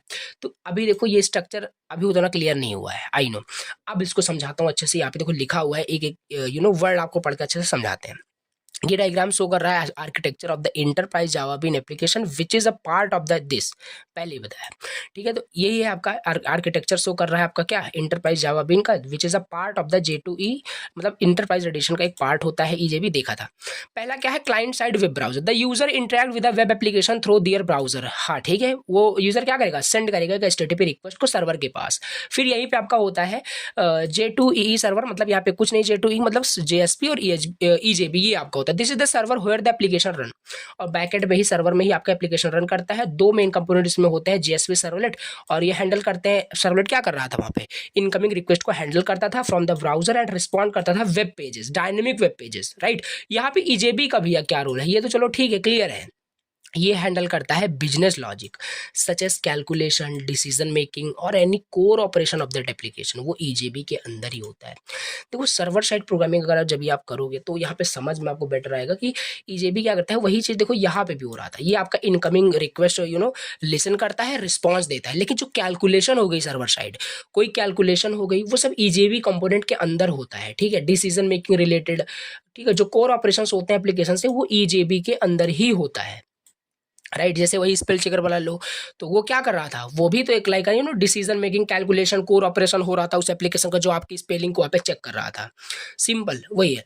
तो ये हो गया आपका दूसरा, देख लिया कैसे ये काम कर रहा है। तीसरा है डेटाबेस सर्वर, तो ईजेबी जो होता है वो कम्युनिकेट करता है डेटाबेस से to store and retrieve using JDBC। अब भैया ईजेबी ये डेटाबेस के साथ कैसे कम्युनिकेट कर रहा है, आओ इसे भी समझाते हैं। जो हम अभी एग्जाम्पल लिए थे माइक्रोसॉफ्ट, राइट। माइक्रोसॉफ्ट का वर्ड यहाँ पे हमने लिया था, यहाँ पे हम कोई डॉक्यूमेंट लिख रहे थे, अगर वहाँ भैया कोई गलत होता है तो एक रेड रिबन आता है। Red ribbon is nothing but like spell checker होता है, स्पेल चेकर ही होता है और it is like a Java bean. अब हमने बोला ईजेबी जो होता है ये आपका डेटा बेस के साथ कम्युनिकेट करता है, स्टोर करता है, रिट्रीव करता है, सारे इस आज हमने देखा। तो भैया अब यहाँ पे जो स्पेलिंग आपने यहाँ पे करेक्ट किया, राइट, यहाँ पे स्पेलिंग जो आप लिखते हो तो ये स्पेलिंग भैया स्पेल चेकर को पता कैसे चलता है कि गलत है? अच्छा ये बताओ, अगर मैं बोलूँ 2+2 4 बोलूँ, राइट, तो आप एक्सेप्ट करोगे यस हाँ 2+2 4 होता है। कैसे कैसे आपने मतलब ये डिसाइड किया कि 2+2 4 होता है? भैया आपके डेटाबेस में, आपके माइंड में पता है आपको कि 2+2 4 होता है, कहीं ना कहीं आपने स्टोर किया है कि 2+2 4 होता है, ठीक है, तो उसी से आप मैच कर रहे हो। अगर मैं बोलूँ 3+2 4 होता है तो नहीं, आप बोलोगे नहीं ऐसा नहीं होता है, ठीक है, तो आपने अपने अंदर अपने माइंड में उसको मैच किया, कंपेयर किया कि जो मेरे पास वैल्यू स्टोर है और जो वैल्यू आ रही है क्या वो दोनों मैच कर रहा है? भैया मैच नहीं किया इसलिए बोल दिया। तो यहाँ पे स्पेल चेकर का, स्पेल चेकर आप सपोज करो इस कंटेक्स्ट में बता रहा हूँ, तो ये भी स्पेल चेकर भी क्या करता है, जो भी आप यहाँ पे वर्ड लिखते हो वो अपने डेटाबेस में स्टोर्ड डिक्शनरी में चेक करता है, भैया जो ये यहाँ पे वर्ड लिखा जा रहा है ये हमारे डिक्शनरी में तो नहीं है, डिक्शनरी में हमारे तो नहीं है, तो वो उसी के अकॉर्डिंग वहाँ पे स्पेलिंग आपका मिस्टेक शो करता है। और कभी आप नोटिस करना, राइट क्लिक करना तो वहां पे आता है add the word to the dictionary में, आपको उस वर्ड को ऐड करने के लिए भी आता है, तो आप राइट क्लिक करके उसको ऐड कर दोगे। फर्दर जब वो वर्ड आपको मिलेगा तो वो मैच करेगा और वो वर्ड आपको सही फिर दिखाता है। आई होप आप रिलेट कर पा रहे हो कि मैं क्या बोलने की कोशिश कर रहा हूँ, ठीक है। फ्लो अगर समझना चाहें, वेब ब्राउजर सेंड करेगा रिक्वेस्ट को सर्वर के पास, सर्वर जेएसपी ये प्रोसेस करेगा रिक्वेस्ट को और कम्युनिकेट करेगा विद द ईजेबी के साथ। वो क्या करेगा, कम्युनिकेट करेगा बिजनेस लॉजिक को प्रोसीड करने के लिए। Business logic is what like a calculation, decision making, core operation of the application। EJB फिर इंटरेक्ट करेगा विद द डेटाबेस, ये तो अभी जस्ट बताया, ओके तो फिर रिस्पॉन्स बैक होता है। ये कुछ आपको स्ट्रक्चर कुछ इसके क्या करता है, डायग्राम को आपको देख लेना है, तैयार रखना है और इसी को आपको राइट डाउन करना है। ये हो गया ईजेबी का, हमने आर्किटेक्चर देख लिया। चलिए अब इसी में हमसे एक इंपॉर्टेंट क्वेश्चन पूछा सकता है, वेरी इंपॉर्टेंट यहाँ पे हम बात कर रहे हैं, दैट इज जावा बीन को कैसे हम क्रिएट करते हैं। जावा बीन को कैसे क्रिएट करते हैं? जावा बीन क्या है, क्लास है भैया, क्लास क्रिएट करने जा रहे हो आपने, पहले ही सब आपको आता है। जावा बीन क्या, जावा क्लास आप क्रिएट करते हो, बिना जावा क्लास क्रिएट किए आप कुछ भी प्रोग्राम कर ही नहीं सकते। तो Java bean is a reusable software component, already बताया था, फॉलो करता है certain convention. Let's create a simple Java bean for a person class. एक हमारे पास क्या है, पर्सन क्लास है, इसी के लिए एक हम जावा बीन क्रिएट करने जा रहे हैं। कुछ स्टेप दिया हुआ है, देखो जावा बीन क्रिएट करने के लिए, राइट, जावा बीन का खुद का एग्जिस्टेंस नहीं होता है और ये सर्वर साइड कंपोनेंट में यूज होता है, तो इसको हम क्या करते हैं, सब कुछ प्राइवेट रखते हैं, यानी इसको यूजर इंटरनेट ना कर पाए। तो यहाँ पे सिंपल बात है, यहाँ पे सारे फील्ड्स जो होते हैं ना, स्टेप यही है कि अगर जावा बीन क्रिएट करना है तो उसमें सारे प्रॉपर्टीज, सारे फील्ड्स आप क्या करिएगा, प्राइवेट रखिएगा। चलिए दूसरा स्टेप ये होता है, अगर आपको जावा बीन क्रिएट करना है तो उसमें गेटर सेटर आपके मेथड यूज होते हैं। और भैया देखो जावा आपने पढ़ा है, गेटर सेटर मेथड आपको आना चाहिए, तो ये हम यूज करते हैं। तीसरा हमारे पास होता है नो आर्गुमेंट कंस्ट्रक्टर, उसमें कोई पैरामीटर कंस्ट्रक्टर में नहीं होगा, अभी हम देखते हैं। और एक इंपॉर्टेंट चीज, इसी से आपका वो क्रिएट होगा जावा बीन। और भैया इंप्लीमेंट करेंगे, हमारे पास सीरियलाइजेबल एक इंटरफेस होता है जावा के अंदर, इसे हमें क्या करना पड़ेगा, इंप्लीमेंट करना पड़ेगा। ऑप्शनल है बट रिकमेंडेड है कि आप इसे जावा बीन क्रिएट करने जा रहे हो तो ये आपका कन्वेंशन होता है कि आपको सीरियलाइजेबल इंटरफेस को इंप्लीमेंट करना है। ये 4 स्टेप्स को फॉलो करके आप एक जावा बीन को क्रिएट कर सकते हो, और ये भैया आपके सिलेबस में दिया है, राइट, इसे आप जरूर कर लीजिए। तो यहाँ पे क्रिएट किया गया, देखो समझाऊंगा अच्छे समझ में आ जाएगा। देखो एग्जाम्पल, हमने पर्सन क्लास का एक जावा बीन क्रिएट करने, हम यहाँ पे मतलब पर्सन जावा बीन क्रिएट करने जा रहे हैं, कुछ नहीं है, जो जो स्टेप दिया था हम उसी को फॉलो करेंगे। सारे फील्ड्स प्राइवेट होंगे, गेटर सेटर मेथड होगा, कोई कंस्ट्रक्टर होगा, उसके कोई आर्गुमेंट्स उसमें हम नहीं ले रहे होंगे। सीरियलाइजेबल इंटरफेस को हम इंप्लीमेंट करेंगे। पहले हमने क्या किया, इंपोर्ट कर लिया, java.io में आपका सीरियलाइजेबल इंटरफेस होता है, तो इस पैकेज को हमने इंपोर्ट कर लिया, डॉट स्टार भी कर सकते हो, ओके। फिर हमने क्या किया, यहाँ पे देखो, यहाँ पे एक क्लास बनाया, पर्सन नाम का क्लास बनाया, क्योंकि पर्सन, ये क्लास क्यों बना रहे हैं भैया, क्लास ही तो है आपका जावा बीन। तो यहाँ पे हमने पर्सन नाम का जावा बीन क्रिएट किया, Java bean is like a class, simple. तो इम्प्लीमेंट मैं कर रहा हूँ सीरियलाइजेबल को बस। और ये सब तो आपको आ ही रहा होगा कि यहाँ पे देखो स्ट्रिंग नेम एक आपका प्राइवेट फील्ड्स लिया गया, एज भी आपके प्राइवेट फील्ड्स लिया गया। फिर यहाँ पे कोई एक यहाँ पे कंस्ट्रक्टर बनाया है, देखो पब्लिक कंस्ट्रक्टर क्या होता है, कंस्ट्रक्टर तो सिंपल सी बात है, कंस्ट्रक्टर क्या होता है, कंस्ट्रक्टर और क्लास का नेम दोनों सेम होता है, वही कंस्ट्रक्टर स्पेशल मेथड होता है सिंपल। यहाँ देखो पर्सन पर्सन सेम है, ये आपका कंस्ट्रक्टर हो गया, ये कंस्ट्रक्टर आपका रिक्वायर्ड है फॉर द जावा बीन। तो स्टेप जो बताया वही स्टेप्स यहाँ पे बनाया गया है। चलो यहाँ पे कंस्ट्रक्टर हो गया, गेटर ये रहा आपका पब्लिक स्ट्रिंग गेट नेम ये, और सेटर यहाँ पे है, राइट। और यहाँ पे गेट करने के लिए वैल्यू देखो यहाँ पे दिया है, रिटर्न करने के लिए, और यहाँ पे सेट करने के लिए भी दिया है। अब भैया देखो, अब ये गेटर सेटर ये सब जावा का पार्ट है, ठीक है। अब ये सब बिल्कुल आपको आ रहा होगा, आई होप कि समझ में आपको आ रहा हो। बाकी इजी है, यहाँ पे क्लास बनाया गया, गेटर सेटर मेथड यूज किया गया, कंस्ट्रक्टर सिंपल बनाया गया, ये हो गया आपका क्या मेन। यहाँ यही है कि सीरियलाइजेबल इंटरफेस को इंप्लीमेंट कर लिया गया, बन गया हमारा Java bean. Java bean is nothing but a class. Now let use this Java bean. अब इस जावा बीन हमने क्रिएट कर दिया। अब ये क्या है, रीयूजेबल सॉफ्टवेयर कंपोनेंट होता है। अब इसे हम जहां हमें यूज करना होगा हम इसे यूज कर लेंगे। ये हमने क्या बना दिया, एक हमने क्लास बनाया जावा बीन का। जावा बीन मतलब हमने एक बना दिया पर्सन जावा बीन हमने बना दिया। अब इसे हम यूज भी करना चाहते हैं, यूज़ करना चाहते हैं कर लेंगे हम। चाहे आप एक मेन क्लास बनाए या कोई भी क्लास बना ले, टेस्ट पर्सन बना लिया, मेन मेथड है, ओके। अब भैया आपका जावा बीन है, उसका ऑब्जेक्ट पूलिंग बताया था। ऑब्जेक्ट आपको यहाँ पे क्या करना पड़ेगा, बनाना पड़ेगा। तो पर्सन का ऑब्जेक्ट पर्सन बनाया, न्यू पर्सन क्या ऑब्जेक्ट क्रिएट इंस्टेंस आपने क्रिएट कर लिया, ओके। फिर यहाँ से आपने वैल्यू को सेट कर दी, ये सब आपको आता ही है। आई होप आप समझ रहे हो। इन डेप्थ ये नहीं बता रहा हूँ क्योंकि ये सब जावा का पार्ट है और बिल्कुल आपने उप्स विद जावा कवर किया है। सेटर गेटर ये सब आ रहा होगा, सेट कर दिया, ठीक है। इस मेथड से क्या गया, सेट नेम करोगे तो आपका ये जो वैल्यू है ये कहाँ जाएगा, सेट नेम क्या ये यहाँ आ जाएगा, और नेम में आपका फिर वो नेम आ जाएगा। इसी तरीके से एज में आपका वो सेट हो जाएगा, ठीक है। तो ये हुआ। अब यहाँ पे जब आप इसे साउट करोगे मीन्स प्रिंट करोगे तो आपका ये देखो आउटपुट ये प्रिंट हो जाएगा। यही है कि आपने कैसे एक जावा बीन को क्रिएट कर लिया, राइट। कंप्लीट समझ में आया होगा। तो इस तरीके से सिंपल एक जावा क्लास ही हमने क्रिएट किया, उसे जस्ट हमने इंप्लीमेंट करके दिखा दिया। एक सेकंड, ठीक है। तो ये है आपका सिंपल कैसे जावा बीन हमने क्रिएट किया। ओके देखो सिंपल, अब हम आगे बढ़ते हैं, टाइप्स देखते हैं, राइट। टाइप्स देखते हैं ईजेबी के कितने टाइप्स हैं। तो टाइप्स ऑफ ईजेबी और टाइप्स ऑफ खाली जावा बीन दोनों डिफरेंट है। सिलेबस में सब आपका ईजेबी ही दिया हुआ है, बस हमने जावा बीन को अलग से कवर किया। तो ईजेबी के कितने टाइप्स हैं, सिलेबस में क्या क्या दिया है आपका, स्टेटलेस, स्टेटफुल और एंटिटी दिया है। यहाँ पे मैसेज ड्रिवन भी हम कवर करेंगे। तो सारा आपका सिलेबस कवर तो हो ही रहा है और एडिशनल भी हम कवर कर रहे हैं, राइट। तो ईजेबी आपका बेसिकली 3 टाइप्स में डिवाइड है। पहला होता है सीजन बीन, दूसरा होता है एंटिटी बीन, तीसरा होता है message driven bean. Session bean के अंदर 2 हमारे होते हैं, स्टेटलेस एंड स्टेटफुल। और हाँ याद होगा, इसी वजह से मैंने पहले आपको यूनिट 5 कंप्लीट किया, वहाँ पे सीजन ट्रैकिंग में आपको बताया था। अब ये थोड़ा सा आपको बहुत अच्छे समझ में आएगा, ठीक है। यूनिट 5 अगर अभी तक आपने कंप्लीट कर लिया होगा तो अच्छे समझ में आपको आ जाएगा। देखो सीजन बीन क्या होता है, session bean is a type of enterprise Java bean होता है जो यूज होता है मैनेज करने के लिए business logic in an application. It is created by a client, performs a specific task and then is discarded, it runs on the server side. हाँ simple सी बात है, सर्वर साइड कंपोनेंट ही होता है जावा बीन एजेबी। तो उसके types भी आपके उसी वाइज सेम चीज होंगे। ये हेल्प करता है manage business process like validating user input, managing transaction और interacting with the database. Session tracking आपको पढ़ाया था, वही है सिंपल। अब सीजन ट्रैकिंग हमें करना है जावा बीन बना करके, यानी क्लास भी बनाएंगे, देखेंगे।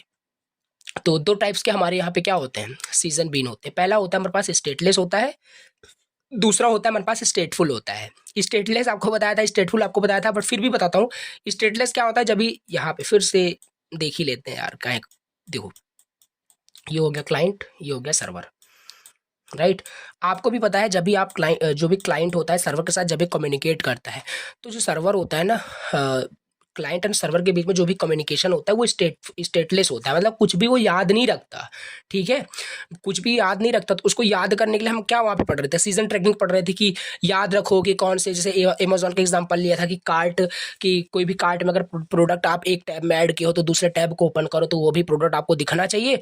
तो ये सब आपका स्टेटलेस होता है, ठीक है। मतलब कोई भी जो कम्युनिकेशन होता है बिटवीन क्लाइंट एंड सर्वर वो स्टेटलेस ऑलवेज होता है। तो यहाँ पे लिखा है स्टेटलेस जो सीजन बीन होता है does not maintain any state data between client calls, each method call is independent.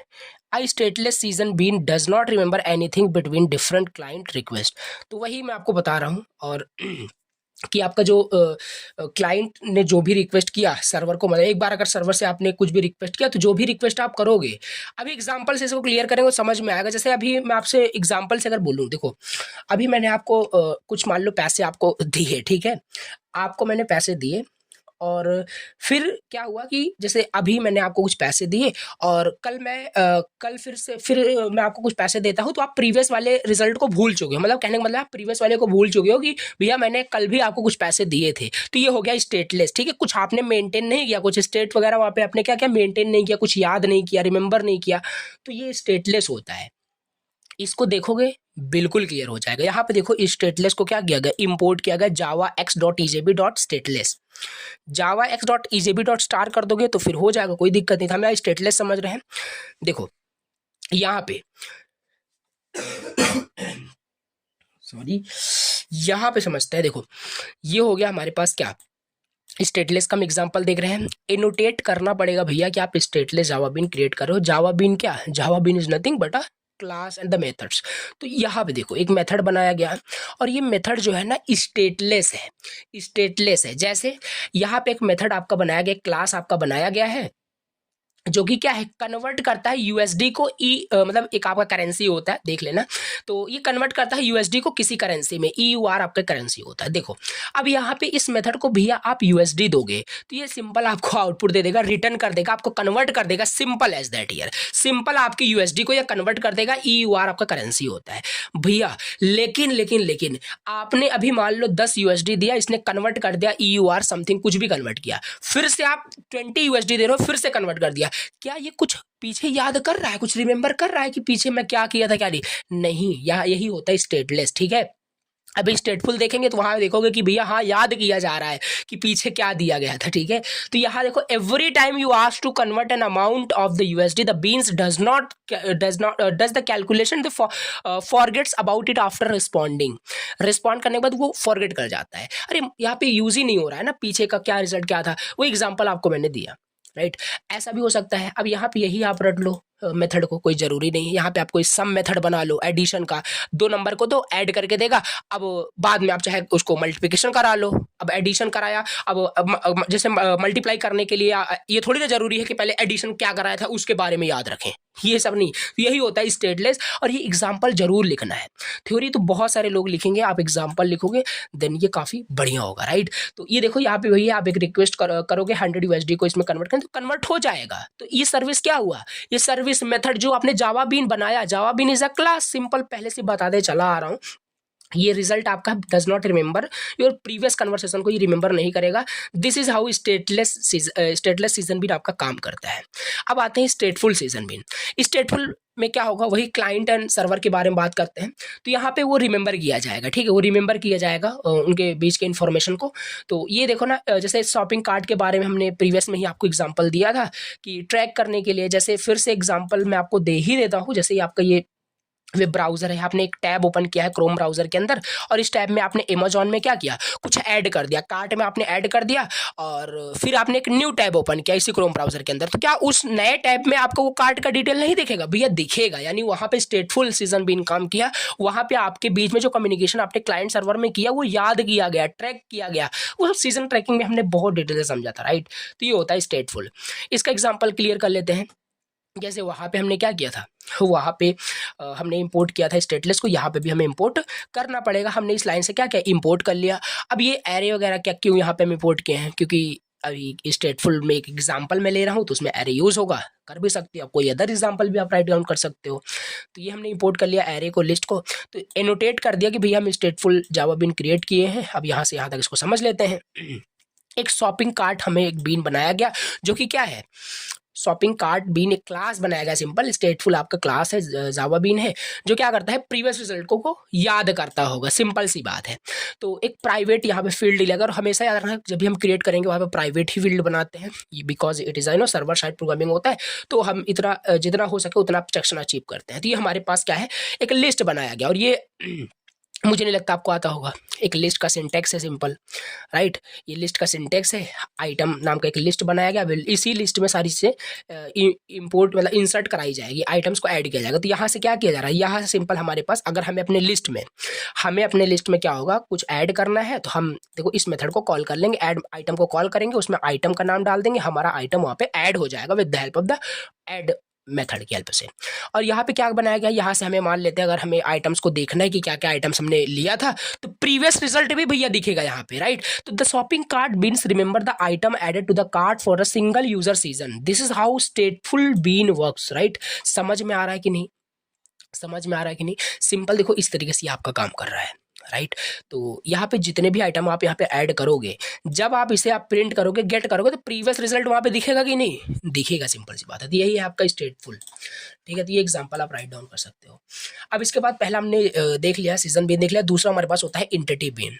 Entity been दूसरा होता है। Entity bean is used to represent the data stored in a database. It is intermediate between the application the database. देखो entity bean जो होता है वो application and database के बीच में एज अ कम्युनिकेशन कराने के लिए इंटरमीडिएट काम करता है between application and the database.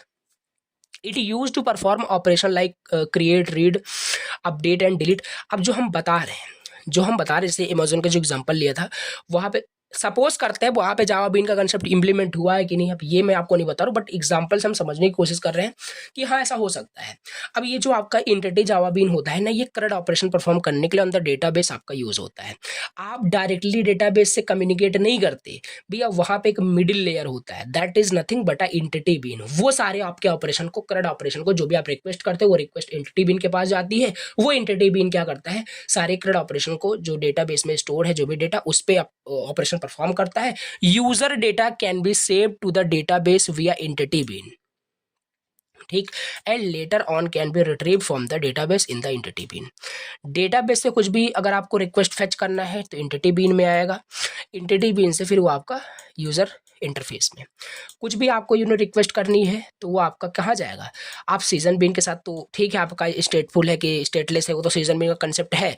तो सीजन बीन मतलब ये एप्लीकेशन और सीजन बीन दोनों सेम समझो, इनके बीच और डेटाबेस के बीच कम्युनिकेशन करने के लिए इंटिटी बीन का कंसेप्ट यहाँ पे आता है। It is like intermediate between user interface यानी एप्लीकेशन और डेटाबेस के बीच में इंटरमीडिएट की तरह काम करता है। जैसे यहाँ देखो कोई भी कम्युनिकेशन करना है यूजर को तो डेटाबेस से नहीं करेगा, ठीक है, वो तो सीजन बीन के साथ कनेक्ट तो होगा ही, स्टेटलेस है कि स्टेटफुल है। दूसरा यहाँ पे आता है इंटिटी बीन, कि आपका यहाँ पे सारे करंट ऑपरेशन इंटिटी बीन करता है, राइट। चलिए समझ में आया होगा। तीसरा हमारे पास मतलब इसमें फीचर्स की बात कर लेते हैं, इंटिटी बीन के क्या क्या फीचर्स हैं। तो परसिस्ट होता है आपका, परसिस्टेंट से related. Persistent means the data stored in the database so that it remains even after the application is closed. बिल्कुल, जैसे ब्राउजर आप क्लोज भी कर देते हो तब भी आपका क्या होता है, वहाँ पे कार्ट में, अमेजोन के कार्ट में आपका डिटेल्स वहाँ पे सारे प्रोडक्ट वहाँ पे लिस्ट रहते हैं। तो ये है आपका परसिस्टेंस का मतलब। मैपिंग टू द डेटाबेस, ये मैपिंग का काम करता है डेटाबेस से। तो ये सब रीड करना, अब ये सब लाइन टू लाइन पढ़ूँ, वन शॉट भी है, सारे कवर भी करूँ, that is impossible for me. तो ये सब आपके पास नोट्स रहेगा, आप प्रैक्टिस करना, समझ में आपको आ जाएगा, कंसेप्ट आपको समझ में आया होगा। दो टाइप्स के हमारे पास इंटिटी बीन होते हैं। There are two types of entity bean. पहला होता है बीएमपी, दूसरा होता है सीएमपी। कुछ नहीं है, बस थोड़ा सा समझ लेते हैं। बीएमपी में क्या होता है, डेवलपर राइट करता है कोड को हैंडल करने के लिए डेटाबेस ऑपरेशन को, like connecting to the database executing SQL query. हमने जो बताया भैया, इंटिटी बीन का क्या करता है, करंट ऑपरेशन परफॉर्म करता है कहाँ, डेटाबेस पे, जो भी डेटा स्टोर है यूजर का। अब उसमें बीन मैनेज्ड परसिस्टेंस आपका टाइप होता है इंटिटी बीन के अंदर, इतना डिटेल नहीं जाना चाहिए, बट हाँ समझ रहे हैं। बीएमपी क्या करता है, इसमें डेवलपर ही राइट करता है कोड को हैंडल करने के लिए डेटाबेस ऑपरेशन को। करंट ऑपरेशन के जो भी क्वेरीज होती हैं वो अपने आप भी इंटिटी बीन जनरेट नहीं करेगा, उसके लिए बीएमपी में क्या होता है, डेवलपर कोड लिखता है, यानी कि एप्लीकेशन स्पेसिफिक कोड तो लिखेगा ही, उसके साथ आपको वहाँ पे जो भी डेटाबेस का जो क्वेरी होता है, आपको पता है क्रिएट, डिलीट, जो कुछ भी करना है वो सब डेवलपर ही करेगा, ये बीएमपी में होता है। और कंटेनर मैनेज्ड परसिस्टेंस में क्या होगा, इसमें डेवलपर को कुछ नहीं करना होता, सब कुछ वो आपका ईजेबी कंटेनर ऑटोमेटिकली हैंडल करेगा। सारे आपके इंटिटी बीन जो होते हैं वो सीएमपी की हेल्प से कंटेनर मैनेज करेगा, सारे हैंडल करेगा डेटाबेस के ऑपरेशन को ऑटोमेटिकली। अगर आप स्प्रिंग बूट वगैरह से आ रहे हो, सब आपको ये बिल्कुल समझ में आ रहा होगा कि कैसे वहाँ पे हम फ्रेमवर्क का यूज़ करके सब ऑटोमेटिकली हो जाता है। वहाँ पे थीम लीफ वगैरह हम यूज़ कर लेते हैं, तो बहुत सारे मतलब ऑटोमेटिकली सब कुछ आपका हो जाता है। तो इतना डिटेल नहीं जानना है, बट हाँ याद रखना है कि ये क्या है। एंटिटी बिन हमने देखा, फीचर देखा, टाइप्स भी देख लिया। चलिए अब हमारे पास एक आता है लास्ट टॉपिक, मतलब खत्म हो गया आपका जावा बिन। अब हम अगला टॉपिक देखते हैं, that is node JS, right. अब देखो एक बार मैं सिलेबस आपको दिखा दूं, एक बार सिलेबस में आपको दिखा देता हूँ। 24 पे थे, राइट। देखो यहाँ पे देखोगे अभी आपका पहला टॉपिक हम बहुत डिटेल से, और 44 मिनट अभी लगा इसे कंप्लीट करने में, इतने ही टॉपिक्स में बात कर रहा हूँ। तो ऐसे अगर मैं लाइन टू लाइन सारे मतलब बताऊंगा तो लेंदी, काफ़ी लेक्चर लेंदी हो जाता है, ठीक है। तो चलो डिटेल से समझेंगे, फिर भी कोई दिक्कत नहीं है, समझ में आपको अच्छे सारी चीज़ें आ गई, सारे सिलेबस का टॉपिक कंप्लीट किया हूँ। अब हम समझते हैं नोड जेएस को, फिर मोंगो डीबी को। देखो अब ये सारे टॉपिक्स प्लीज़ रिक्वेस्ट करता हूँ अच्छे से समझने की कोशिश करना, क्योंकि उतना इन डेप्थ तो मैं आपको नहीं बता पाऊंगा, राइट। क्योंकि ये सारे इंडिविजुअल टॉपिक सही बता रहा हूँ, ये अलग अलग अपने अपने में एक टेक्नोलॉजी है, ठीक है। MERN stack, Mongo dB, express, react, node JS आया ना मर्न स्टैक में, ये दोनों टेक्नोलॉजी। तो वही है, इसको नहीं समझा जा सकता है मतलब इतने शॉर्ट में। बाकी वन शॉट में आपको सारा चीजें, सारे कंसेप्ट, सारे जो कुछ भी एग्जाम ओरिएंटेड है सब कुछ बताऊंगा, ये नहीं मना कर रहा हूँ, को नहीं बताऊंगा। चलो देखते हैं, समझ में आएगा, सारे टॉपिक्स रहेंगे, डोंट वरी, राइट। तो नोड जेएस है क्या, नोड जेएस क्या है तो लिख सकते हो कि नोड जेएस आपका एक powerful open source server side run. देखो एक बार मैं पहले बता दूं आपको, मैंने यूनिट 5 में बताया था सर्वलेट एंड जेएसपी, और पहले ही वहां पे बताया था भैया कोई भी वेबसाइट, कोई भी कंप्लीट वेबसाइट आपकी तब होती है जब वो फुल स्टैक वेबसाइट होती है, उसमें फ्रंट एंड भी है, बैक एंड भी है। फ्रंट एंड में चलो HTML CSS जावास्क्रिप्ट रिएक्ट जो कुछ भी होता है फ्रंट एंड के लिए हम यूज कर लेते हैं। अगर बैक एंड बनाने की बात आती है तो हमारे पास काफी सारे ऑप्शन होते हैं। हम पाइथन के साथ जाना चाहते हैं कि जावा के साथ जाना चाहते हैं, या जावास्क्रिप्ट या मर्न क्या करना चाहते हैं। तो हमारे पास देखो, जैसे हम मान लेते हैं हमने 5th में क्या पढ़ा था, अभी ये सिलेबस भैया ऐसे बनाया था, हम क्या कर सकते हैं यहाँ पे, हमें सर्वलेट भी मतलब अगर हमें जावा के साथ जाना है तो हमें सर्वलेट आना चाहिए, क्योंकि सर्वलेट पे फिर हमारा बैकएंड में कोडिंग की जाती है। सर्वर साइड प्रोग्रामिंग की बात करो, सर्वलेट, जेएसपी, थीम लीफ वो आपका जावा में यूज होता है। अगर आपको मर्न करना है, मर्न स्टैक करना है, तो यहाँ पे आपको 4 टेक्नोलॉजी आनी चाहिए। मतलब जावा स्क्रिप्ट में आपको बैकएंड बनाना है तो यहाँ पे आपको Mongo dB, express, react JS और नोड जेएस आना चाहिए। तो आ गया यहाँ पे देखो मोंगो डीबी और नोड जेएस, ये 2 टॉपिक दिया है सिलेबस में। तो भैया मर्न भी आपसे ये करा रहे हैं और आपका जावा भी करा, तो बहुत मतलब पता नहीं क्या सिलेबस बनाया गया है। बाकी छोटे छोटे टॉपिक्स हैं, देखेंगे। तो अब ओवरऑल क्लियर हो गया हो कि नोड जेएस, मोंगो डीबी क्या है। हाँ भैया ये बैकएंड बनाने में यूज होता है, तो ये सब देखेंगे अभी। चलिए, तो नोड.js वही आपका दिया है, server side run time environment होता है। कहाँ बनाया गया है, Google Chrome V8 JavaScript engine में। It allows developer to use JavaScript to write server side code. वही है, जावास्क्रिप्ट का यूज करके हम सर्वर साइड कोड करते हैं। Creation of the scalable fast network application बनाते हैं। रन टाइम इन्वायरमेंट होता है जावास्क्रिप्ट का। नोड.js क्या होता है, रन टाइम इन्वायरमेंट होता है जावा स्क्रिप्ट का। अभी तक क्या था, अभी तक जैसे आपको भी पता है कि भैया अगर हमें जावा स्क्रिप्ट को रन करना है तो जावा स्क्रिप्ट ओनली ब्राउजर के अंदर ही रन करेगा, ब्राउजर के बाहर जावा स्क्रिप्ट को रन नहीं कर सकते।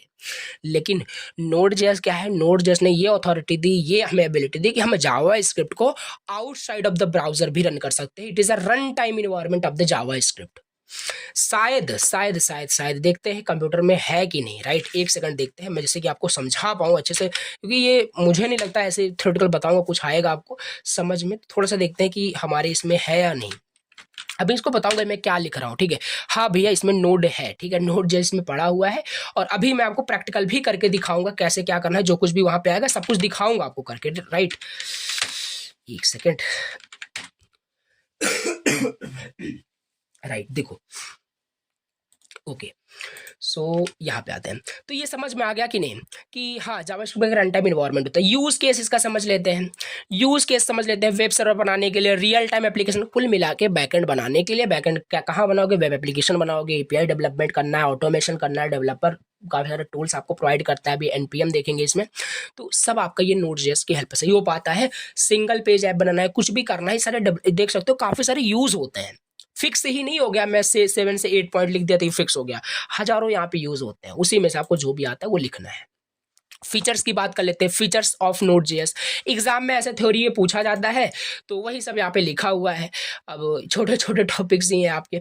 तो एसिंक्रोनस एंड इवेंट ड्रिवन के लिए भी आपका ये यूज होता है। क्या है, हैंडल करता है मल्टीपल टास्क एक बार में ही without waiting for other to finish. Asynchronous का मतलब बताया था आपको यूनिट थर्ड के अंदर, वही सब है। फास्ट एग्जीक्यूशन, अगर भैया आपने यूनिट मतलब रिलेट करके चल रहे हो, सारी चीजें आपने पढ़ा है तो समझ में तो आ रही होगी आपको। तो फास्ट एग्जीक्यूशन होता है क्योंकि भैया गूगल V8 इंजन पे बनाया गया है नोड जेएस। कहाँ बनाया गया, सब छोटे छोटे पॉइंट्स आपको याद होने चाहिए। सिंगल थ्रेडेड होता है, user for single thread handle करने के लिए मल्टीपल रिक्वेस्ट को।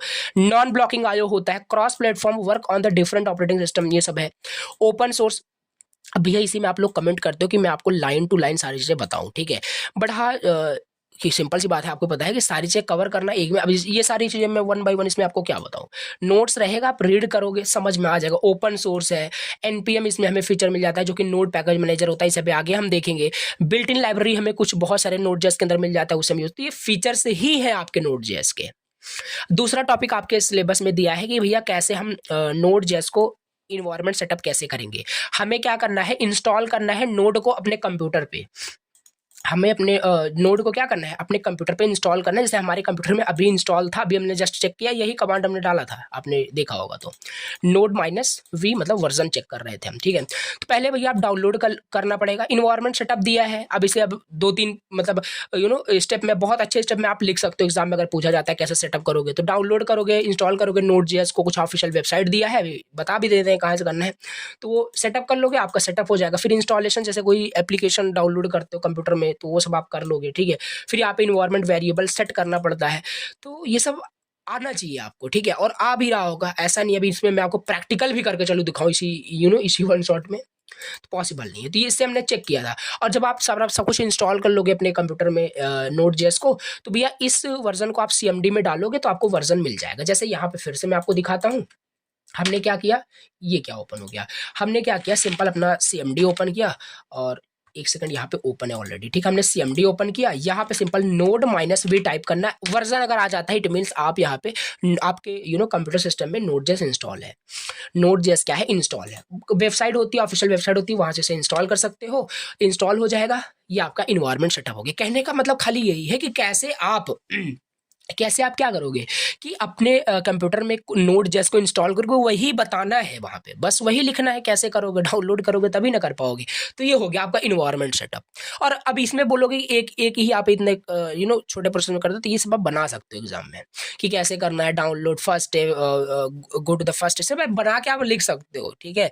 आई होप आप समझ रहे हो, राइट। तो तीसरा हमारे पास यहाँ पे क्या है, तीसरा हमारे पास एग्जाम सिलेबस में टॉपिक दिया है, that is REPL terminal, REPL terminal in node JS. ये क्या होता है, देखो इसको थोड़ा सा प्रैक्टिकल चलूंगा।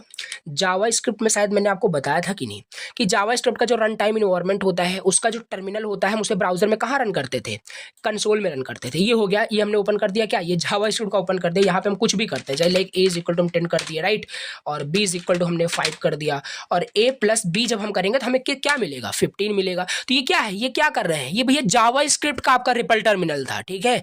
जावा स्क्रिप्ट का REPL टर्मिनल था। REPL टर्मिनल का मतलब क्या है, read evaluate print loop, right. पहले हमने एंटर किया, वो रीड किया, फिर इवेल्युएट किया, यानी उसको कैलकुलेट किया गया 5 + 10 को, ठीक है। फिर प्रिंट कर दिया गया, और इसी को मैं बार बार चाहूँ रिपीट कर सकता हूँ, रीड एवेल्युएट प्रिंट लूप, यही होता है, सिंपल एज दैट, ठीक। अब देखो, वो तो हमने अभी ब्राउजर में जो कंसोल ओपन किया, ये क्या है, जावा स्क्रिप्ट का REPL टर्मिनल था। लेकिन हमें जावा स्क्रिप्ट का नहीं पढ़ना, हमें नोड जेएस का कंप्लीट करना है, राइट। नोड जेएस का क्या है, नोड जेएस का क्या है, कैसे आप REPL टर्मिनल ओपन करोगे, ये भी करके भी दिखाता हूँ, लाइव का आपको यहाँ पे करके दिखाऊंगा, राइट। चलो, यहाँ पे क्या है, कैसे हम यूज करेंगे, तो इसका मतलब समझ में आया।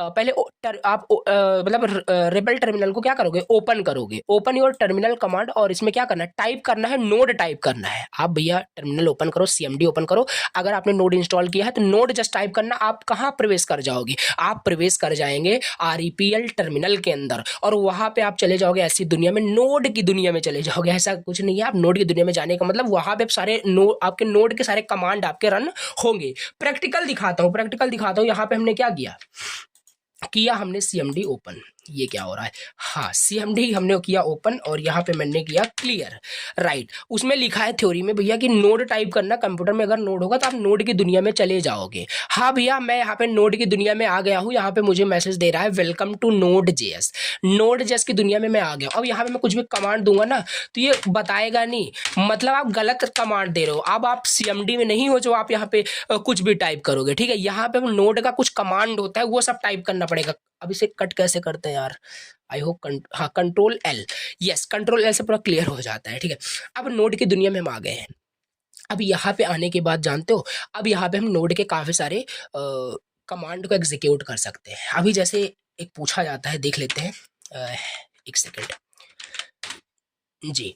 हाँ ये सारे होते हैं। अब देखो ऐसे इसे प्रैक्टिस करोगे, जैसे एग्जाम में ये भी पूछा जा सकता है कि नोड के काफी सारे आपको डॉट से स्टार्ट होने वाले क्या कमांड के नाम बताने हैं, तो ये है डॉट से स्टार्ट होने वाले कमांड के नाम, इसके आगे लिखा भी है, पढ़ो इसे, ठीक है। अब यही है, इसमें मैं आपको क्या थ्योरेटिकल आपको बताऊं, तो ये सिंपल चीज हुआ। अब इसको मैं थोड़ा सा बताता हूँ कि ये है क्या एक्चुअली। जो हमने टर्मिनल में हम ओपन हो गए ना, अब यहाँ पे हम क्या कर सकते हैं, नोड के काफी सारे कमांड एग्जीक्यूट कर सकते हैं, जैसे कि, और ये आपका लाइक जावा स्क्रिप्ट काम करेगा। देखो समझाता हूँ, यहाँ पे let a is equal to, confuse मत होना, मैं आपको बिल्कुल भी कंफ्यूज नहीं करना चाहता था, बट फिर भी आप लोग बोलते हो कि आप प्रैक्टिकल नहीं कराते, दैट्स वाई कि यहाँ पे मैं करा रहा हूँ। Let a is equal to 10, a में 10 चला गया और बी में क्या चला गया, बी में 5 चला गया।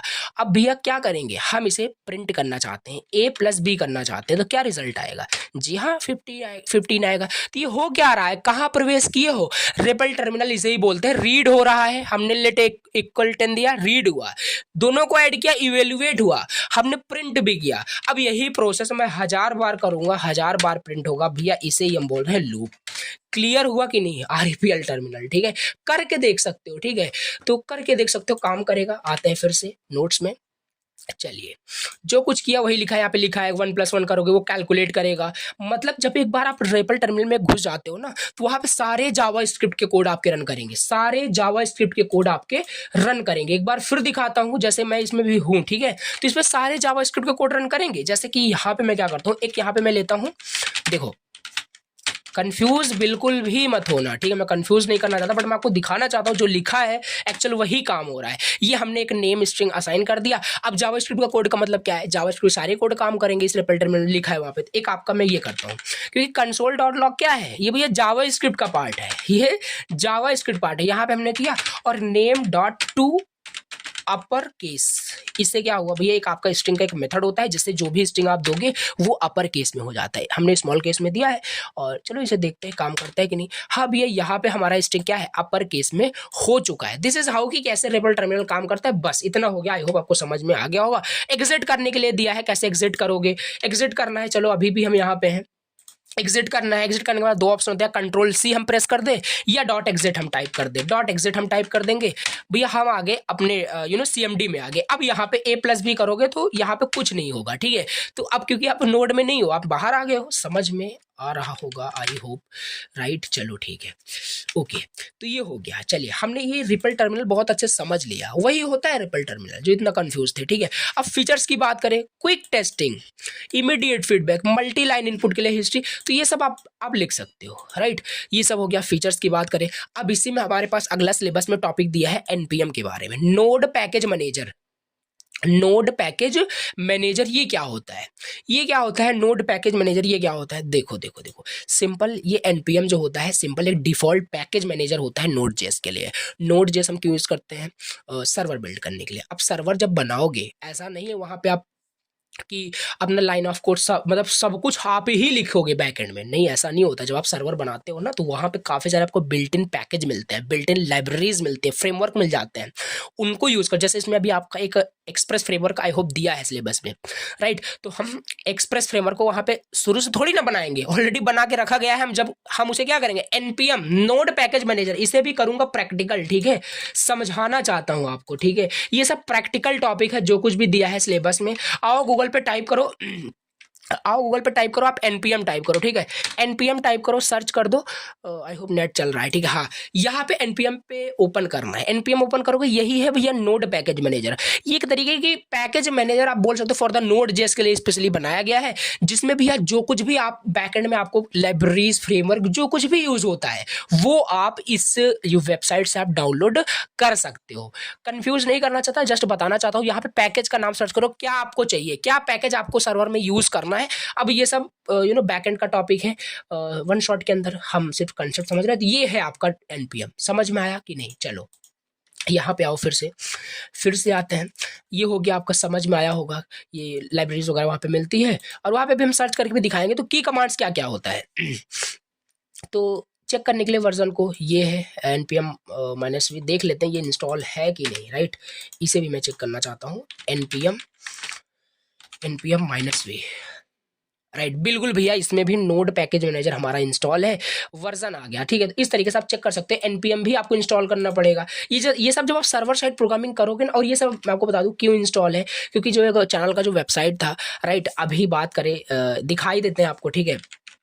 ये था आपका EduShine क्लासेस नाम का वेबसाइट था, जो कि वेबसाइट गूगल में रैंक भी कर रही थी आप सब लोगों की सपोर्ट की वजह से, राइट। तो लेकिन वेबसाइट अभी जो है ये आपका मैंने बनाया था आप लोग के नोट्स के लिए, आप इजीली नोट्स डाउनलोड कर पाए। बाकी अभी ये कुछ रीज़न की वजह से ये सस्पेंड किया गया है, बाद में बात करते हैं इसके बारे में, बाकी ये फिक्स हो जाएगा बहुत जल्द, ठीक है। तो ये था, इसी वजह से सारी चीज़ें इंस्टॉल है। वो मर्न के ऊपर ही मेरी वेबसाइट बनाई गई है और स्क्रैच से मैंने डिज़ाइन किया हुआ है, वो सब बाद में हम बात करेंगे। तो भैया यही होता है। npm समझ में आया कि नहीं, कि नोड पैकेज मैनेजर होता है कि जो आप बैकएंड बनाओगे तो वहाँ बहुत सारे आपको फ्रेमवर्क लाइब्रेरीज पैकेज आपको यूज करने पड़ते हैं। शुरू से थोड़ी ना बनाना है यार, सब कुछ बना बनाया पड़ा हुआ है इंटरनेट पे, नोड पैकेज मैनेजर में है, जस्ट डाउनलोड करो, यूज करो अपने प्रोजेक्ट के अंदर। तो ये है इंस्टॉल करने के लिए पैकेज को, हाँ ये सब पूछा जाता है। इससे हम वर्जन चेक कर लेते हैं कि हमारे उसमें इंस्टॉल है कि नहीं, हमने देख लिया करके। npm इंस्टॉल पैकेज नेम, अगर हमें किसी भी, जैसे हम प्रोजेक्ट बना रहे हैं तो उसमें हमने आपको पहले ही बताया भैया उसमें बहुत सारे पैकेज आपको इंस्टॉल करने पड़ेंगे। जैसे अभी हम देखेंगे एक्सप्रेस फ्रेमवर्क, तो वहाँ पे हम मान लेते हैं हमें एक्सप्रेस फ्रेमवर्क यूज़ करना है, क्या होता है बाद में देखेंगे।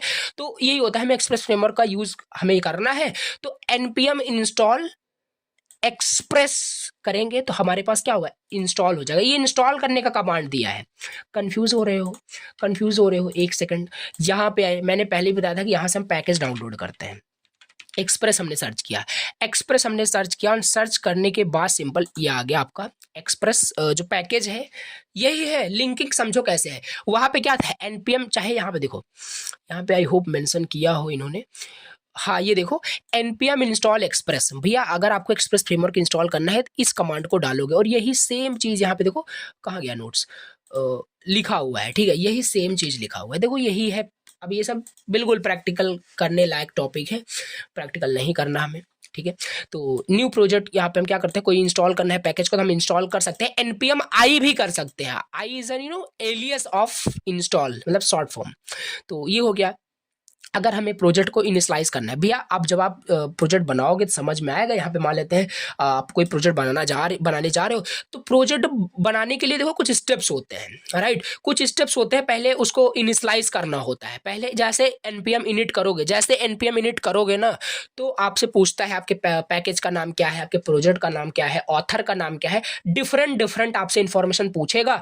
तो यही होता है कि जब भी हम प्रोजेक्ट बनाते हैं तो आधा से ज़्यादा काम हमारा सब ऑटोमेटिकली होता है, ठीक है, कि यही है, सिंपल सी बात है। तो npm init करोगे तो ऑटोमेटिकली आपका सारा मतलब पूछेगा आपसे, आपको आंसर करना है, ऑथर का नाम ये है वो है, तो वो सब आपके कंप्लीट प्रोजेक्ट बन जाएगा। बस उसमें अब आपको अपनी मेन कोडिंग करनी है, मेन फाइल बनाना है।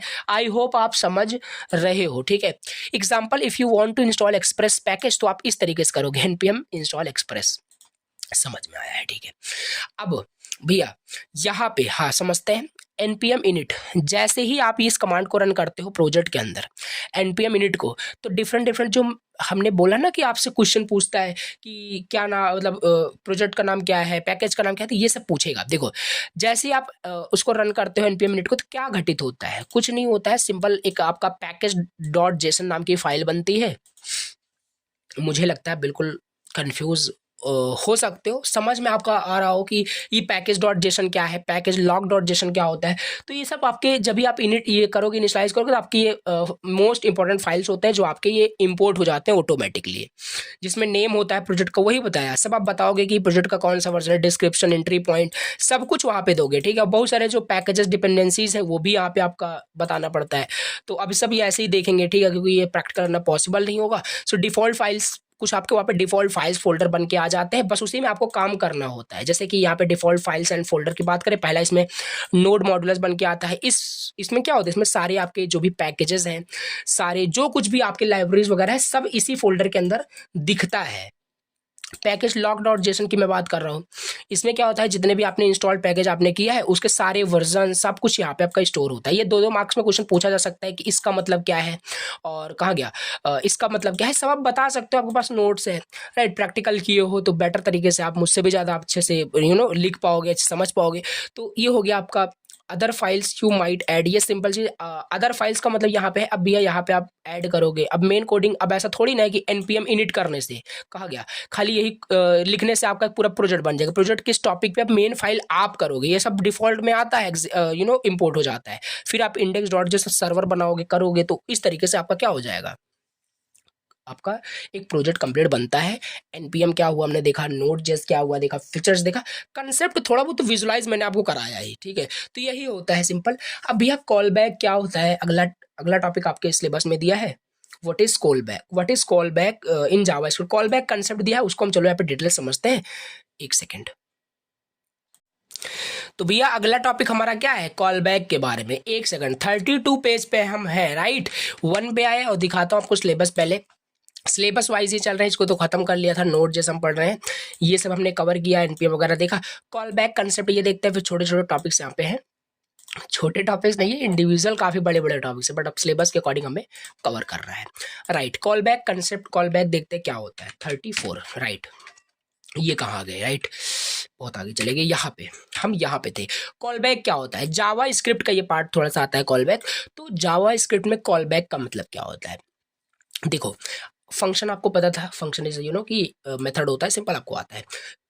फंक्शन के अंदर, फंक्शन के अंदर भैया आप पैरामीटर रिसीव करते हो, फंक्शन के अंदर पैरामीटर आर्ग्यूमेंट्स आता है, राइट। चलिए ठीक है, उसी फंक्शन के अंदर जब उसे एज अ पैरामीटर कोई दूसरा फंक्शन लिया जाएगा, उसे हम बोलते हैं कॉल बैक। भैया ये है फंक्शन, ये है, एक सेकंड थोड़ा सा मैं आपको बताना चाहता हूँ, समझाना चाहता हूँ। ये है आपका फंक्शन। अब ये फंक्शन में देखो ध्यान से, ये है फंक्शन, कोई भी फंक्शन, फंक्शन का नेम मैंने नहीं दिया, यहाँ पे फंक्शन कुछ नेम भी होगा, ठीक है। तो ये फंक्शन है, अब यहाँ पे कुछ आर्ग्यूमेंट पैरामीटर आता है, ए बी क्या मतलब ऐसा आता है। अब एज अ आर्ग्यूमेंट मान लेते हैं कोई दूसरा फंक्शन हमारे पास है, वो एज अ आर्ग्यूमेंट अगर यहाँ पे आ गया, तो इस फंक्शन को हम फंक्शन नहीं बोलेंगे, कॉल बैक बोलेंगे, ठीक है। तो यही है फंक्शन, एक फंक्शन अगर दूसरे फंक्शन में एज अ आर्ग्यूमेंट पास होगा, सिंपल हम उसे कॉल बैक बोलते हैं। यही लिखा होगा यहाँ पे, आप रीड आउट कर सकते हो। Callback is a function that is passed as an argument to the another function, it is called और after the completion of the task. ये प्लीज पढ़ना, ओके। चलिए एग्जाम्पल से और समझते हैं कॉल बैक का मतलब।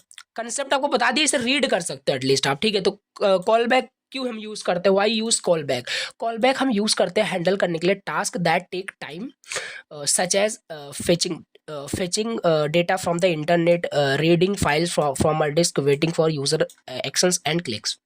हम कॉल बैक क्यों यूज़ करते हैं, हम कॉल बैक यूज़ करते हैं, एक थोड़ा सा चलो एग्जांपल लें तो उससे बहुत अच्छे से क्लियर हो पाएगा। अभी इसे मत देखना, बिल्कुल इसे मत देखना, ठीक है। पहले विदाउट कॉल बैक देखो, विदाउट कॉल बैक देखो, यहाँ पे एक फंक्शन बनाया हूँ, एक फंक्शन बनाया गया है प्रिपेयर मील करके, एक फंक्शन बनाया गया है प्रिपेयर मील करके, और ये कंसोल करा रहा है मील इज बीइंग प्रिपेयर्ड, कि अभी आपका तैयार हो रहा है। चलिए एक दूसरा फंक्शन बनाया गया है सर्व मील का, मील इज सर्व्ड। तो जैसे ही आप इस पॉइंट पे आओगे, सिंपली आपने फंक्शन बनाया, प्रैक्टिकल करके देख सकते हो। अच्छा ये बताओ, जब भी इस फंक्शन को कॉल किया जाएगा तो ये है कि नहीं, पहले ये आपका प्रिंट हो जाएगा, फिर आपका ये प्रिंट हो जाएगा। ये गलत हुआ कि नहीं भैया, अभी मील आपका, एक सेकंड, अभी आपका यहाँ पे क्या था, अभी आपका ये मील जो है ये प्रिपेयर हो रहा था और तुरंत आपने सर्व कर दिया, तुरंत आपने सर्व कर दिया। आप हो यहाँ पे एग्जाम्पल, ये हो आप, ठीक है। अब देखो, ये है आपका एक होटल है, ठीक है, इसमें खाना खाने गए हो। अब यहाँ पे क्या है, खाना तैयार हो रहा है, आपने क्या किया, आपने कॉल कर दिया कि भैया मुझे ये चाहिए वो चाहिए, आपने रिक्वेस्ट कर दी और वहाँ पे गया, वहाँ पे खाना भी किचन में बनाया जा रहा था। जो वेटर है वो आपने कॉल किया, वो गया तुरंत उठा के पूरा मतलब प्रिपेयर नहीं ला के आपको दे दिया, आप खा लिए। ये गलत है, ठीक है। तो यहाँ पे वही हो रहा है कि दोनों के दोनों फंक्शन तुरंत ही एग्जीक्यूट हो जा रहे हैं, दैट मीन्स ये एक प्रॉब्लम है, ठीक है। पहले खाना बन जाने देते, उसके बाद सर्व करते तो बेटर होता। तो यहाँ पे देखो दोनों फंक्शन को जब हम कॉल किया, तो हमने जब कॉल किए तो यहाँ पे दोनों के दोनों भैया एग्जीक्यूट हो जाएंगे, both functions are called one after another, तो दोनों के दोनों यहाँ पे एग्जीक्यूट हो जाएंगे। ये प्रॉब्लम है विदाउट कॉल बैक। अगर आप, यही तो हम कंसेप्ट समझ रहे हैं कॉल बैक क्यों हमारे पास आया है। अब हम समझते हैं कॉल बैक क्या होता है।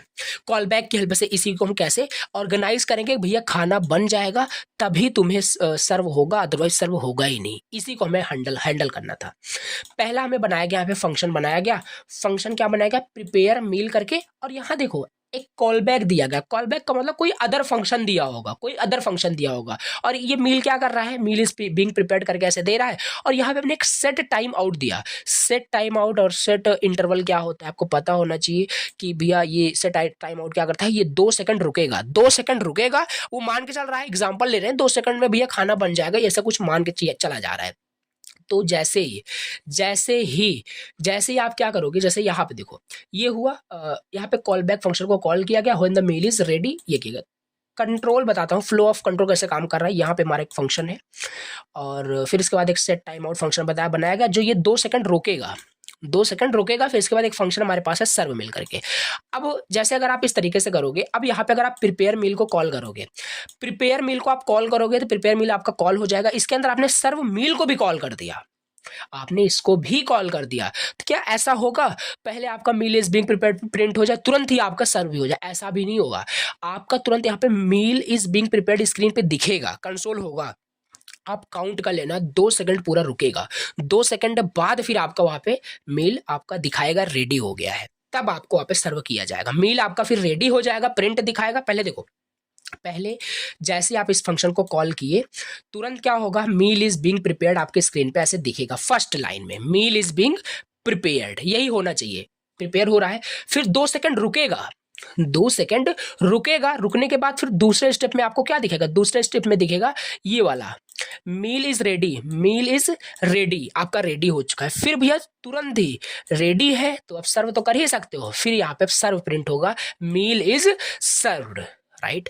इस तरीके से ये करेक्ट फ्लो है कि नहीं, जबकि इसमें क्या होता था, करेक्ट फ्लो नहीं था। तो without call back, with call back अगर एग्जांपल लिख देते हो तो फिर आगे कुछ एग्जामिनर देखेगा ही नहीं। यही कंसेप्ट वो देखना चाहता था कि आपको कॉल बैक का एटलीस्ट मतलब समझ में आया कि नहीं। तो ये सारी चीज आप लिख सकते हो। ये हो गया कॉल बैक का कंसेप्ट, हमने डिटेल्स देख लिया। इसी में हमारे पास आता है difference between synchronous and asynchronous call back क्या होता है, टेबल के फॉर्मेट में दिया है। सिंक्रोनस का मतलब क्या था, एक बार फिर से बता देता हूँ, यूनिट 3 में बहुत डिटेल से बताया था। जैसे सिंक्रोनस का मतलब ये है, ये हो आप और होटल में गए हो, ठीक है। तो ये क्या है, अपने होटल में गए हो, आपने डिफरेंट मतलब मील के लिए आपने ऑर्डर किया। अब आपने ऑर्डर कर दिया, अगर आप उस ऑर्डर के लिए वेट कर रहे हो, अगर आप उस ऑर्डर के लिए वेट कर रहे हो, दैट मीन्स ये जो प्रोसेस है इसे हम एसिंक्रोनस बोल रहे हैं। अगर आपने ऑर्डर कर दिया और आपके अंदर कि पेशेंस नहीं है भैया, फिर आप वेट नहीं कर रहे हो, तो इसे हम सिंक्रोनस बोलेंगे, ठीक है। इमीडिएटली भैया आपको चाहिए जो चाहिए वो आपका सिंक्रोनस होता है, ठीक है। जैसे ये था आपका, ये क्या था, ये आपका सिंक्रोनस कॉल बैक था, और ये क्या है, एसिंक्रोनस कॉल बैक। ये भी ऐसा डिफरेंस लिख सकते हो, क्योंकि यहाँ पे देखो तुरंत ही सब कुछ एग्जीक्यूट हो जा रहा है। सिंक्रोनस आपका यहाँ पे सिंक्रोनस है, पहले प्रिपेयर हो रहा है देन एग्जीक्यूट हो रहा है। आई होप कि समझ में आया हो एटलीस्ट। चलिए अब आगे हम अपना अगला टॉपिक देखते हैं नोड जेएस में, जो कि है आपका event in node JS. Event in node JS, event क्या होता है, इवेंट आपको समझ में आ रहा होगा, कोई वेब पेज है, वेब पेज है, जब हम किसी बटन पे क्लिक करते हैं that is also event, right. Button पे क्लिक करना, कुछ भी हैपन होना, कुछ भी घटित हो जाना वेब पेज के साथ, सर्वर के साथ, वो सब आपका एक इवेंट कहलाता है। वही लिखा है नोड जेएस में, समझना है। इवेंट्स कुछ सिग्नल होता है that indicate something has happened. These events can be anything like a user clicking a button, being open. Server receive करता है रिक्वेस्ट को टू हैंडल करने के लिए इवेंट्स को। जैसे ये सब सर्वलेट में भी देखा था, बट वो जावा का पार्ट था, अब ये मर्न का पार्ट है। यहाँ पे हमने बटन पे क्लिक किया, हमने यहाँ पे फॉर्म बनाया था, सारे डिटेल हमने यहाँ पे फिल कर दिया भैया, और यहाँ पे हमने सबमिट बटन पे हमने क्लिक कर दिया, यानी हम फॉर्म को भैया सबमिट कर दिए, राइट। हमने फॉर्म को सबमिट कर दिया। अब फॉर्म को सबमिट करोगे तो बैकएंड में कुछ वहाँ पे कोडिंग की गई होगी लिसन करने के लिए, बताया था तो आपको कि वहाँ पे गेट रिक्वेस्ट पोस्ट रिक्वेस्ट होता है, तो पोस्ट रिक्वेस्ट वहाँ पे जाएगा बैकएंड में, तो ये इवेंट को बैकएंड में हैंडल किया गया होगा, तभी ये फॉर्म डेटाबेस में स्टोर होगा। तो यहाँ पे वही लिखा हुआ है कि हैंडल करने के लिए इन सारे इवेंट्स को Node.js हमें प्रोवाइड करता है, एक बिल्ट इवेंट्स मॉड्यूल हमें मतलब प्रोवाइड करता है। Node.js हमें बिल्ट इन एक मॉड्यूल होता है इवेंट को हैंडल करने के लिए, जो कि है हमारे पास इवेंट इमीटर। इवेंट इमीटर इन Node.js, इनका क्या मतलब होता है? तो द इवेंट इमीटर क्लास एक पार्ट है इवेंट्स का, राइट। एक क्लास होता है that is a part of the events module in the Node.js। This class allow करता है क्रिएट करने के लिए, लिसन करने के लिए, मैनेज करने के लिए इवेंट्स को। कैसे क्रिएट करेंगे इवेंट इमीटर को? कैसे क्रिएट करेंगे? पहला इंपोर्ट करोगे, इस मॉड्यूल को इंपोर्ट करना पड़ेगा। Import the events module to create an instance of a event emitter class. दूसरे में रजिस्टर एंड इवेंट लिस्नर। फिर आप इवेंट लिस्नर को क्या करोगे? पहले स्टेप वाइज आप इसे समझो। इंपोर्ट द इवेंट्स मॉड्यूल, दूसरा register and event listener. Event listener को आप रजिस्टर करोगे। You can use the on method. हमारे पास एक ऑन मेथड होता है, उसे हम क्या करेंगे? कॉल करेंगे, जिससे हम एक रजिस्टर हो जाते हैं a listener for a specific event. This listener is a function that will be called when the event is triggered. ये स्टेप आप ध्यान दीजिए, अभी एग्जांपल से क्लियर हो जाएगा। ट्रिगर एन इवेंट, फिर आपका एक इवेंट क्या होता है? ट्रिगर हो जाता है। फिर आपका एक इवेंट ट्रिगर हो जाता है। You use the emit method to trigger an event. When the event is triggered all the registered listener for that event will be executed. Event emitter एक क्लास है, कि एक part of the event module है, जो event को handle करना, create करना, listen करना, ये सब हमें एबिलिटी देता है। पहले हम इंपोर्ट करेंगे ये सब करने के लिए, फिर हम रजिस्टर करेंगे। रजिस्टर मतलब ऑन मेथड वगैरह कॉल होगा, अभी देखेंगे। फिर इमिट मेथड हमारे पास एक होता है। एक एग्जांपल दिया है यहाँ पे, देखो एक एग्जांपल दिया है, const event emitter. Const event emitter, अब भैया ये क्या है? ये सब कि Node.js में इसको मतलब बैकएंड में इसकी कोडिंग की गई है, रिक्वायर किया गया है। देखो अब इतना यार इन डिटेल अब नहीं जाना जा सकता है पे, क्योंकि ये सब देखो, अब कोई भी जैसे कोई भी पैकेज की मैं बात करूँ, चाहे एक्सप्रेस पैकेज आप यूज़ करो अपने प्रोजेक्ट में, या कोई पैकेज यूज़ करो, उसको पहले आपको रिक्वायर करना पड़ता है। एक्सप्रेस की बात करें तो यहाँ पे क्या करोगे आप? इवेंट इमीटर, यानी आप किसको हैंडल करने जा रहे हो? इवेंट आपका एक मॉड्यूल है, एक पैकेज है, तो उसे पहले रिक्वायर करना पड़ेगा। तो रिक्वायर किया, यहाँ पे कुछ भी नाम दे सकते हो। तो const event emitter, new event emitter, आपने यहाँ पे क्या किया? इसका एक ऑब्जेक्ट बना दिया इस क्लास का, ठीक। अब स्टेप 2 में क्या करोगे? रजिस्टर करोगे इस इवेंट को, लिसनर को, फॉर द स्टार्ट इवेंट। तो यहाँ पे देखो इवेंट इमीटर, यहाँ पे दूसरे स्टेप पे वही रजिस्टर कर दिया गया एज यानी कि लिसन के लिए। तो स्टार्ट हो गया, कंसोल डॉट इवेंट ट्रिगर हो गया। जैसे ही आप इसे एग्जीक्यूट करो तो इवेंट आपका ट्रिगर हो जाएगा, सिंपल यहाँ पे दिया गया है। फिर ट्रिगर द स्टार्ट इवेंट, और इससे क्या किया गया? स्टार्ट कर देगा इमिट मेथड की हेल्प से। इवेंट को ट्रिगर कराने के लिए हम इवेंट मेथड यूज करते हैं। रजिस्टर करने के लिए रजिस्टर कर दिया, यानी हमने क्रिएट कर दिया, कहने का मतलब इवेंट जो स्टार्ट जैसे कॉल होगा आपका, तुरंत ये आपका ट्रिगर हो जाएगा, राइट।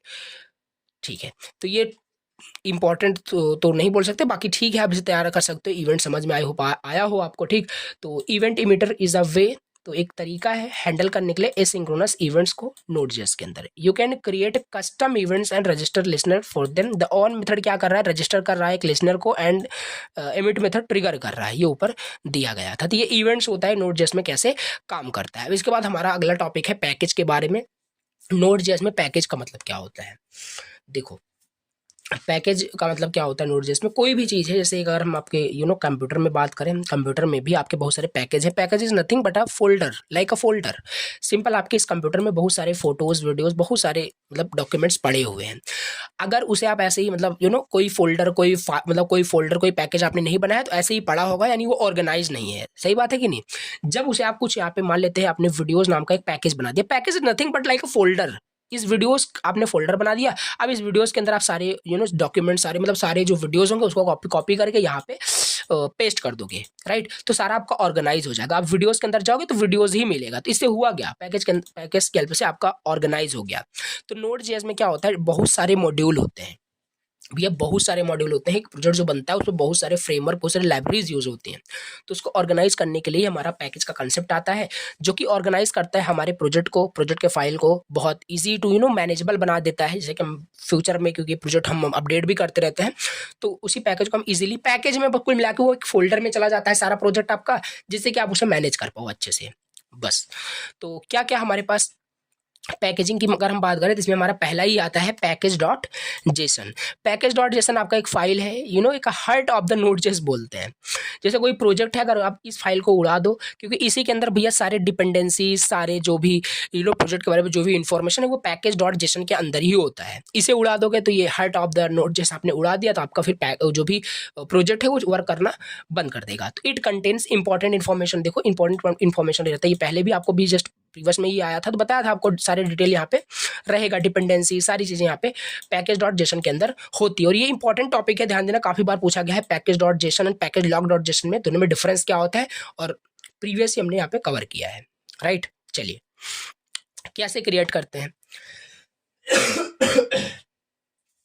सॉरी, देखो यहाँ पे हम समझते हैं कैसे पैकेज डॉट जेसन फाइल को हम क्रिएट करेंगे। You can create a package dot JSON file by using npm init। और मैंने आपको पहले बताया था कि नहीं, कि भैया जैसे आप इस कमांड को अब एग्जीक्यूट करोगे, राइट, एग्जीक्यूट करोगे तो आपसे डिफरेंट, यानी आप इससे क्या कर रहे हो, ये कमांड यूज होता है प्रोजेक्ट को इनिशियलाइज करने के लिए। वैसे भी कुछ एग्जाम में आ सकता है कि शो करोगे कैसे अपन एक प्रोजेक्ट को इनिशियलाइज करोगे, ठीक है, तो npm init की हेल्प से करेंगे। फिर जैसे ही npm init करोगे तो ये सारे आपसे क्वेश्चन पूछे जाएंगे कि भैया नेम क्या है आपके प्रोजेक्ट का, वर्जन क्या है, ऐसे दोगे, ठीक है। तो डिस्क्रिप्शन क्या है, आप अपना डिस्क्रिप्शन दोगे, आपका मेन फाइल क्या है, इंडेक्स डॉट जैसे सर्वर बनता है वो सब दोगे।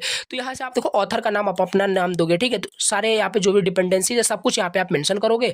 जैसे ही आप सब कुछ करोगे, कंफर्म करोगे, तो आपका क्या होगा, एक बाय डिफॉल्ट एक प्रोजेक्ट बन जाएगा। अब उसके अंदर आपको मेन फाइल वहाँ पे इंक्लूड करनी है, आपको बताया था। तो ये क्या हो गया, ये पैकेज होगा। इस तरीके से आपका क्या हुआ कि जैसे आपने npm init किया, आपका एक पैकेज बन जाता है जो सारे सारे आपके मॉड्यूल, सारे लाइब्रेरीज को कंटेन करके रखता है। दिस इज हाउ कि पैकेजिंग काम कैसे कर रहा है, राइट। बस ये आपको समझ के रखना है। अब इसके बाद, अब भैया ऐसा टॉपिक आ गया है, ये तो बहुत बड़ा टॉपिक है, बट इसे समेटेंगे बहुत बहुत कंसाइज में ना, प्रिसाइज, मतलब समझेंगे बहुत अच्छे तरीके से, ब्रीफली इसको समझेंगे और समझ में आपको आएगा, जो एग्जाम ओरिएंटेड होगा सारी चीजें। एक्सप्रेस क्या होता है, एक्सप्रेस भी आपका एक फ्रेमवर्क होता है। नहीं समझ में आया, देखो आपने क्या किया, नोड जेएस, तो चलो भैया हम सर्वर बना लेंगे, सर्वर बना लोगे। अब हमने आपको पहले ही बताया कि जैसे आप वेब एप्लीकेशन बनाने जा रहे हो, वेब एप्लीकेशन में आपके बहुत सारे वहाँ पे यूज़ होंगे। जैसे मान लेते हैं वहाँ पे आपका एपीआई वगैरह यूज़ होगा, ठीक है। और बात कर सकते हैं जैसे बहुत सारी चीज़ें होती है राउटिंग के लिए। जैसे यहाँ पे होता है कि बात कर रहे हैं कि जैसे आप कोई वेबसाइट है, वेबसाइट पे आप किसी पेज पे जाना चाहते हो, कॉन्टेक्ट अस पेज पे जाना चाहते हो, होम पेज पे जाना चाहते हो, लॉगिन करना चाहते हो, तो वो एक्सप्रेस फ्रेमवर्क की हेल्प से हो पाता है। कि क्यों क्यों मतलब हो पाता है, क्योंकि ये वेब सर्वर क्रिएशन के लिए, कोई भी वेबसाइट बनाना है तो एक्सप्रेस फ्रेमवर्क आपका यूज होता है। मन स्टैक के अंदर बात कर रहा है, राउटिंग के लिए यूज होता है, मिडिल वेयर सपोर्ट आपको मिलता है, मिडिल वेयर सपोर्ट मिलता है, हैंडलिंग रिक्वेस्ट रिस्पॉन्स ये हैंडल करता है, सर्वलेट के जैसे ही है एकदम, मान के चलो। सर्वलेट भी आपका बैकएंड में यूज होता था, काफी इंपॉर्टेंट, ये भी आपका एज अ फ्रेमवर्क होता है। एक light weight and flexible web framework होता है नोड.जेएस के लिए, सिंप्लीफाई करता है बिल्डिंग वेब एप्लीकेशन को।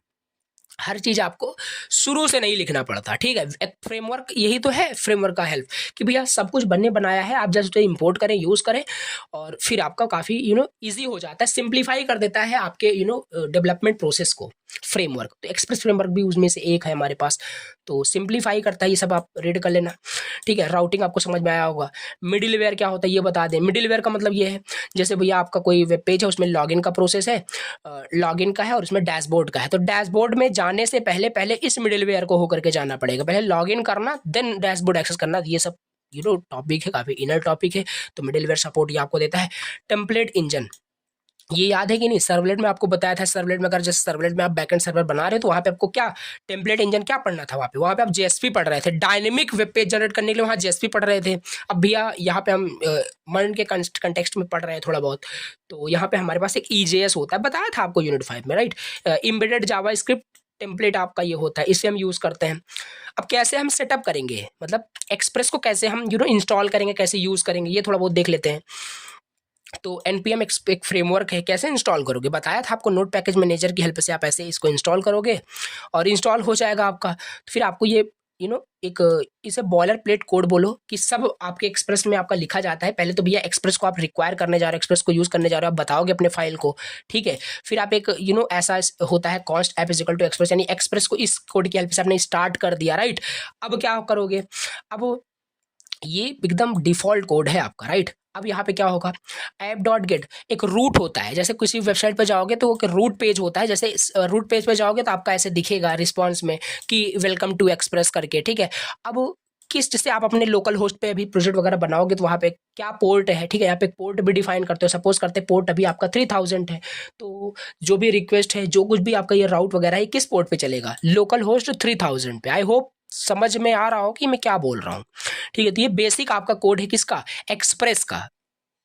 अब इसमें भी अगर इन डिटेल जाना हो तो बहुत बड़े बड़े टॉपिक्स है, राइट, तो उतना नहीं जा सकते। तो ये हो गया क्या आपका एक्सप्रेस फ्रेमवर्क, हमने बेसिक समझ लिया कि एक्सप्रेस फ्रेमवर्क काम कैसे करता है, क्या होता है, राइट। सेटअप करना, ये सब आपसे पूछा जा सकता है, बस, ठीक है। तो ये हो गया। अब हम अपना अगला टॉपिक देखते हैं, नोड जेएस का रेस्टफुल एपीआई क्या होता है। रेस्टफुल एपीआई क्या होता है, इसे इन डिटेल अभी यहाँ पे हम चलो समझ लेते हैं, फिर उसके बाद अगला टॉपिक हम मोंगोडीबी स्टार्ट करते हैं। देखो रेस्टफुल एपीआई क्या होता है। रेस्टफुल एपीआई में एग्जांपल से आपको बताता हूँ। जैसे रेस्टफुल एपीआई क्या होता है भैया, ये आपका वेब पेज है, वेबसाइट है, वेबसाइट मल्टीपल वेब पेजेस से मिलकर बनता है, राइट। अब जैसे अभी आपका कुछ वेबसाइट है, राइट, इसमें आप होम पेज पे हो, मतलब आप मान लेते हैं वेबसाइट का नाम है example.com, राइट। example.com पे हो, आपका होम पेज दिखेगा। अब example.com, राइट, समझना, example.com यहाँ पे मान लेते हैं .com स्लैश स्टार्ट हो गया, स्लैश क्या के कहाँ जाना चाहते हो, होम पे जाना चाहते हो या कॉन्टेक्ट अस पे जाना चाहते हो, राइट, या आप यहाँ पे कोई भी रूट हो सकता है यार, यहाँ पे कॉन्टेक्ट, अबाउट अस, बहुत सारे हो सकते हैं, ठीक है। तो ये जो आप देख रहे हो ना रूट जो करता है, इसी को हम बोलते हैं रेस्टफुल एपीआई। इसे हम खुद मतलब लिखते हैं, ठीक है, बैक एंड में कि यूजर क्या क्या यूज कर सकता है, क्या क्या रिक्वेस्ट यूजर दे सकता है, राइट। तो यहाँ पे वही किया गया, RESTful API is a way for designing APIs application programming interface that uses standard HTTP methods and the principle to access and manipulate data. It is widely used in web service and enable communication between client and server. Simple सी बात है, अगर वो contact page को access करना चाहता है तो स्लैश कॉन्टेक्ट पे जाएगा, और वही है उसके कम्युनिकेशन को सर्वर के साथ क्या किया गया, कनेक्ट किया गया, कम्युनिकेट कराया गया, इनेबल किया गया communication between client and server. Simple restful API यही होता है, राइट, कि जिसमें हम अपनी एपीआई लिखते हैं, खुद की एपीआई लिखते हैं, ठीक है, ये होता है रेस्टफुल एपीआई। अब यहाँ पे क्या है, इसके फीचर्स की बात कर ले, प्रिंसिपल एपीआई का कुछ फीचर्स के बारे में बात करते हैं। स्टेटलेस होता है, स्टेटलेस मतलब कि कोई भी यहाँ पे आपका इन्फॉर्मेशन को कि याद नहीं रखता, रिमेंबर नहीं रखता। Each request from the client contains all the information needed to understand and the process the request, right. Client server architecture होता है, the client front end the server back end are separated, दोनों separate होते हैं। Client request करता है किसी भी API के लिए, एपीआई मतलब कि restful API, slash contact slash page कहाँ जाना चाहते हो, राइट, तो वो सिंपल हो गया। रिसोर्सेज क्या है, everything in the rest. Rest में बात करें, ठीक है, तो रेस्ट में बात करें, हर एक चीज आपका रिसोर्स होता है। एग्जांपल यूजर, पोस्ट, वही जो बता रहा हूँ, जो कॉन्टेक्ट, जो आपका अबाउट अस हो गया, वो सब आपके क्या होते हैं, एक रिसोर्स होते हैं। Each resource is identified by a unique URL. Simple, वही यूआरएल के बाद ही होता है, वही आपका रिसोर्स हम बोल रहे हैं। एचटीटीपी मेथड्स क्या है, HTTP methods RESTful API use standard HTTP methods to perform actions on the resources. और एचटीटीपी मेथड्स का मतलब वही है गेट मेथड या पोस्ट मेथड। अब आप कॉन्टेक्ट पे जाना चाहते हो, यानी आप कॉन्टेक्ट पे देखना चाहते हो, तो वहाँ पे गेट रिक्वेस्ट जाएगा, वो है आपका एचटीटीपी मेथड हो जाएगा। तो काफी सारे मेथड्स आपके होते हैं, गेट होता है, पोस्ट होता है, पुट होता है, पैच होता है, डिलीट होता है, काफी सारे होते हैं, यहाँ पे मेंशन भी किया गया है। तो ये है आपका, देखो गेट मेथड यहाँ पे है, पोस्ट मेथड है, पुट मेथड है, डिलीट मेथड, पैच भी होता है। तो गेट का मतलब है रिट्रीव करने के लिए डेटा को, मतलब आप देखना चाहते हो डेटाबेस से कुछ। तो पोस्ट मतलब डेटाबेस में न्यू डेटा क्रिएट करने के लिए, पोस्ट करने के लिए ये हो जाएगा। पुट का मतलब अगर कुछ हमें मैनिपुलेट करना है, कुछ चेंजेस करने हैं अपने डेटा के अंदर, अपडेट करना है एग्जिस्टिंग डेटा को, तो कर सकते हैं। डिलीट मतलब भैया पूरा डेटा ही उड़ा दो, तो ये हो जाएगा। और ये बिल्कुल भी प्रैक्टिकल टॉपिक है, समझ में ना आ रहा हो तो कोई दिक्कत नहीं है, ठीक है, आप इसे समझने की कोशिश करें, क्योंकि ये प्रैक्टिकल का पूरा टॉपिक है, ऐसे समझ में तो नहीं ही आएगा। तो यहाँ पे वही सिंपल कोड किया गया है, राइट, सिंपल कोड किया गया है, उसे एक्सप्रेस को यहाँ पे रिक्वायर किया गया, सब कुछ किया गया। अब यहाँ पे हमारे पास एक यूजर नाम का एक एरे बनाया गया। डेटाबेस से यहाँ पे सारा काम होता है, लेकिन यहाँ पे मतलब अज्यूम किया जा रहा है कि फेक डेटाबेस हम बोल रहे हैं, कि हमारा एक यूजर नाम का एक डेटाबेस है, नहीं एरे हम बोल रहे हैं, राइट। इसके अंदर कोई ऑब्जेक्ट है, ID1 नेम दिस, ये है। अब हम मान लेते हैं अगर स्लैश यूजर पे कोई जाता है तो भैया उसे रिस्पॉन्स में सेंड कर देना, पूरे यूजर्स को दिखा देना। सिंपल सी बात है, आप यूजर्स को देखना चाहते हो, यूजर्स को देखना चाहते हो तो हम रिस्पॉन्स में भेज देंगे, पूरे इसी यूजर को भेज देंगे। आपको जेसन फॉर्मेट में, जेसन फॉर्मेट में भेजना चाहो या हम कोई फाइल, सिर्फ अलग का टॉपिक है, रेंडर कराना चाहते हैं तो पूरा फाइल उसको दिखता है। तो यही है, जब आप कंटेंट पेज को एक्सेस करते हो ना तो उस बैकेंड में यही कोडिंग की गई है। आपने कंटेंट पेज को एक्सेस किया, रिस्पॉन्स में वहां पे डेटाबेस से आता है, लेकिन यहाँ पे हम फेक डेटाबेस अज्यूम कर रहे हैं, सैंपल डेटा हम यहाँ पे ले रहे हैं। ओके, ये तो गेट का देख लिया। पोस्ट का देख लेते हैं। मान लेते हैं आपको कुछ पोस्ट करना है तो आप स्लैश यूजर पे जाओगे, स्लैश यूजर पे जाओगे और आपको कुछ पोस्ट करना है। जैसे आप यहाँ पे एक फॉर्म बनाए हो, ये सब समझ में ऐसे नहीं आएगा जब तक प्रैक्टिकल नहीं करोगे, बट फिर भी मैं आपको बता देना चाहता हूँ, ठीक है। आपने सारा डिटेल यहाँ पे फिल किया, सबमिट बटन पे क्लिक किया तो ये डिटेल कहाँ जाएगा, सर्वर के पास जाएगा, तभी ना डेटाबेस में स्टोर होगा। तो ये कैसे एक्सट्रैक्ट किया, इसमें से पहले डेटा कैसे निकालोगे रिक्वेस्ट डॉट बॉडी से। ये सारा जो भी डिटेल होता है ये रिक्वेस्ट में जाता है, रिक्वेस्ट के बॉडी में जाता है, वहां से आप सारे डिटेल को निकालोगे, पुश कर दोगे किसमें, भैया यूजर में पुश कर दोगे, यहाँ पे आपका डेटा वाकई में चला जाता है। ठीक है, दिस इज हाउ कि कैसे ही आपका गेट पोस्ट काम कर रहा है। इसी तरीके से आपका पुश पुट भी होता है, डिलीट भी होता है, तो इसको भी देख सकते हो, कोई दिक्कत नहीं।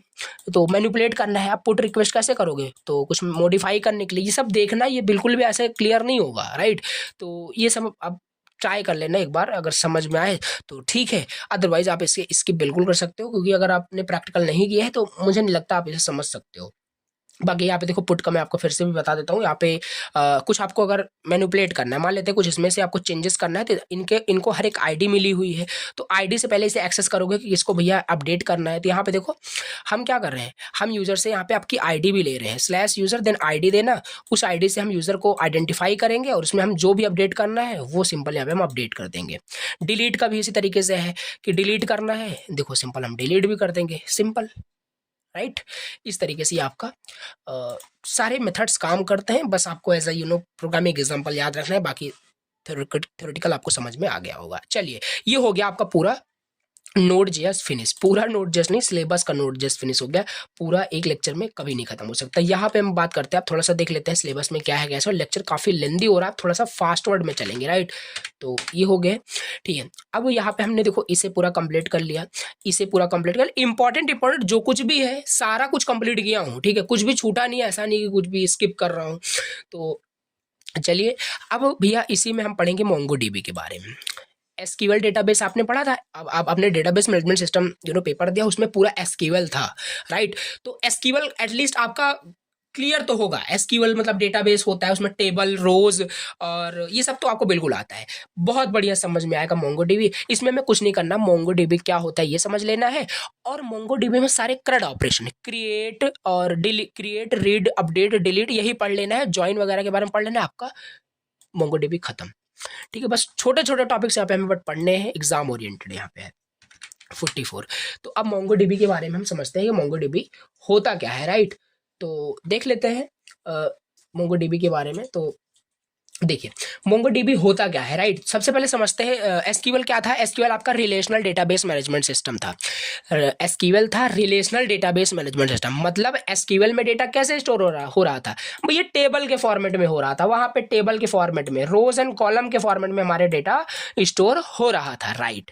लेकिन अब पढ़ रहे हो आप MongoDB, ये होता है NRDBMS, non relational database management system, इसे हम नो एसक्यूएल बोलते हैं। यानी इसमें डेटा जो होता है टेबल यानी रोज कॉलम स्टोर नहीं होता, यहाँ पे ग्राफ के फॉर्मेट में स्टोर हो सकता, सॉरी गलत बोल दिया, ग्राफ के फॉर्मेट में स्टोर नहीं होता, यहाँ पे आपका जो स्टोर होता है वो आपका जेसन फॉर्मेट में होता है।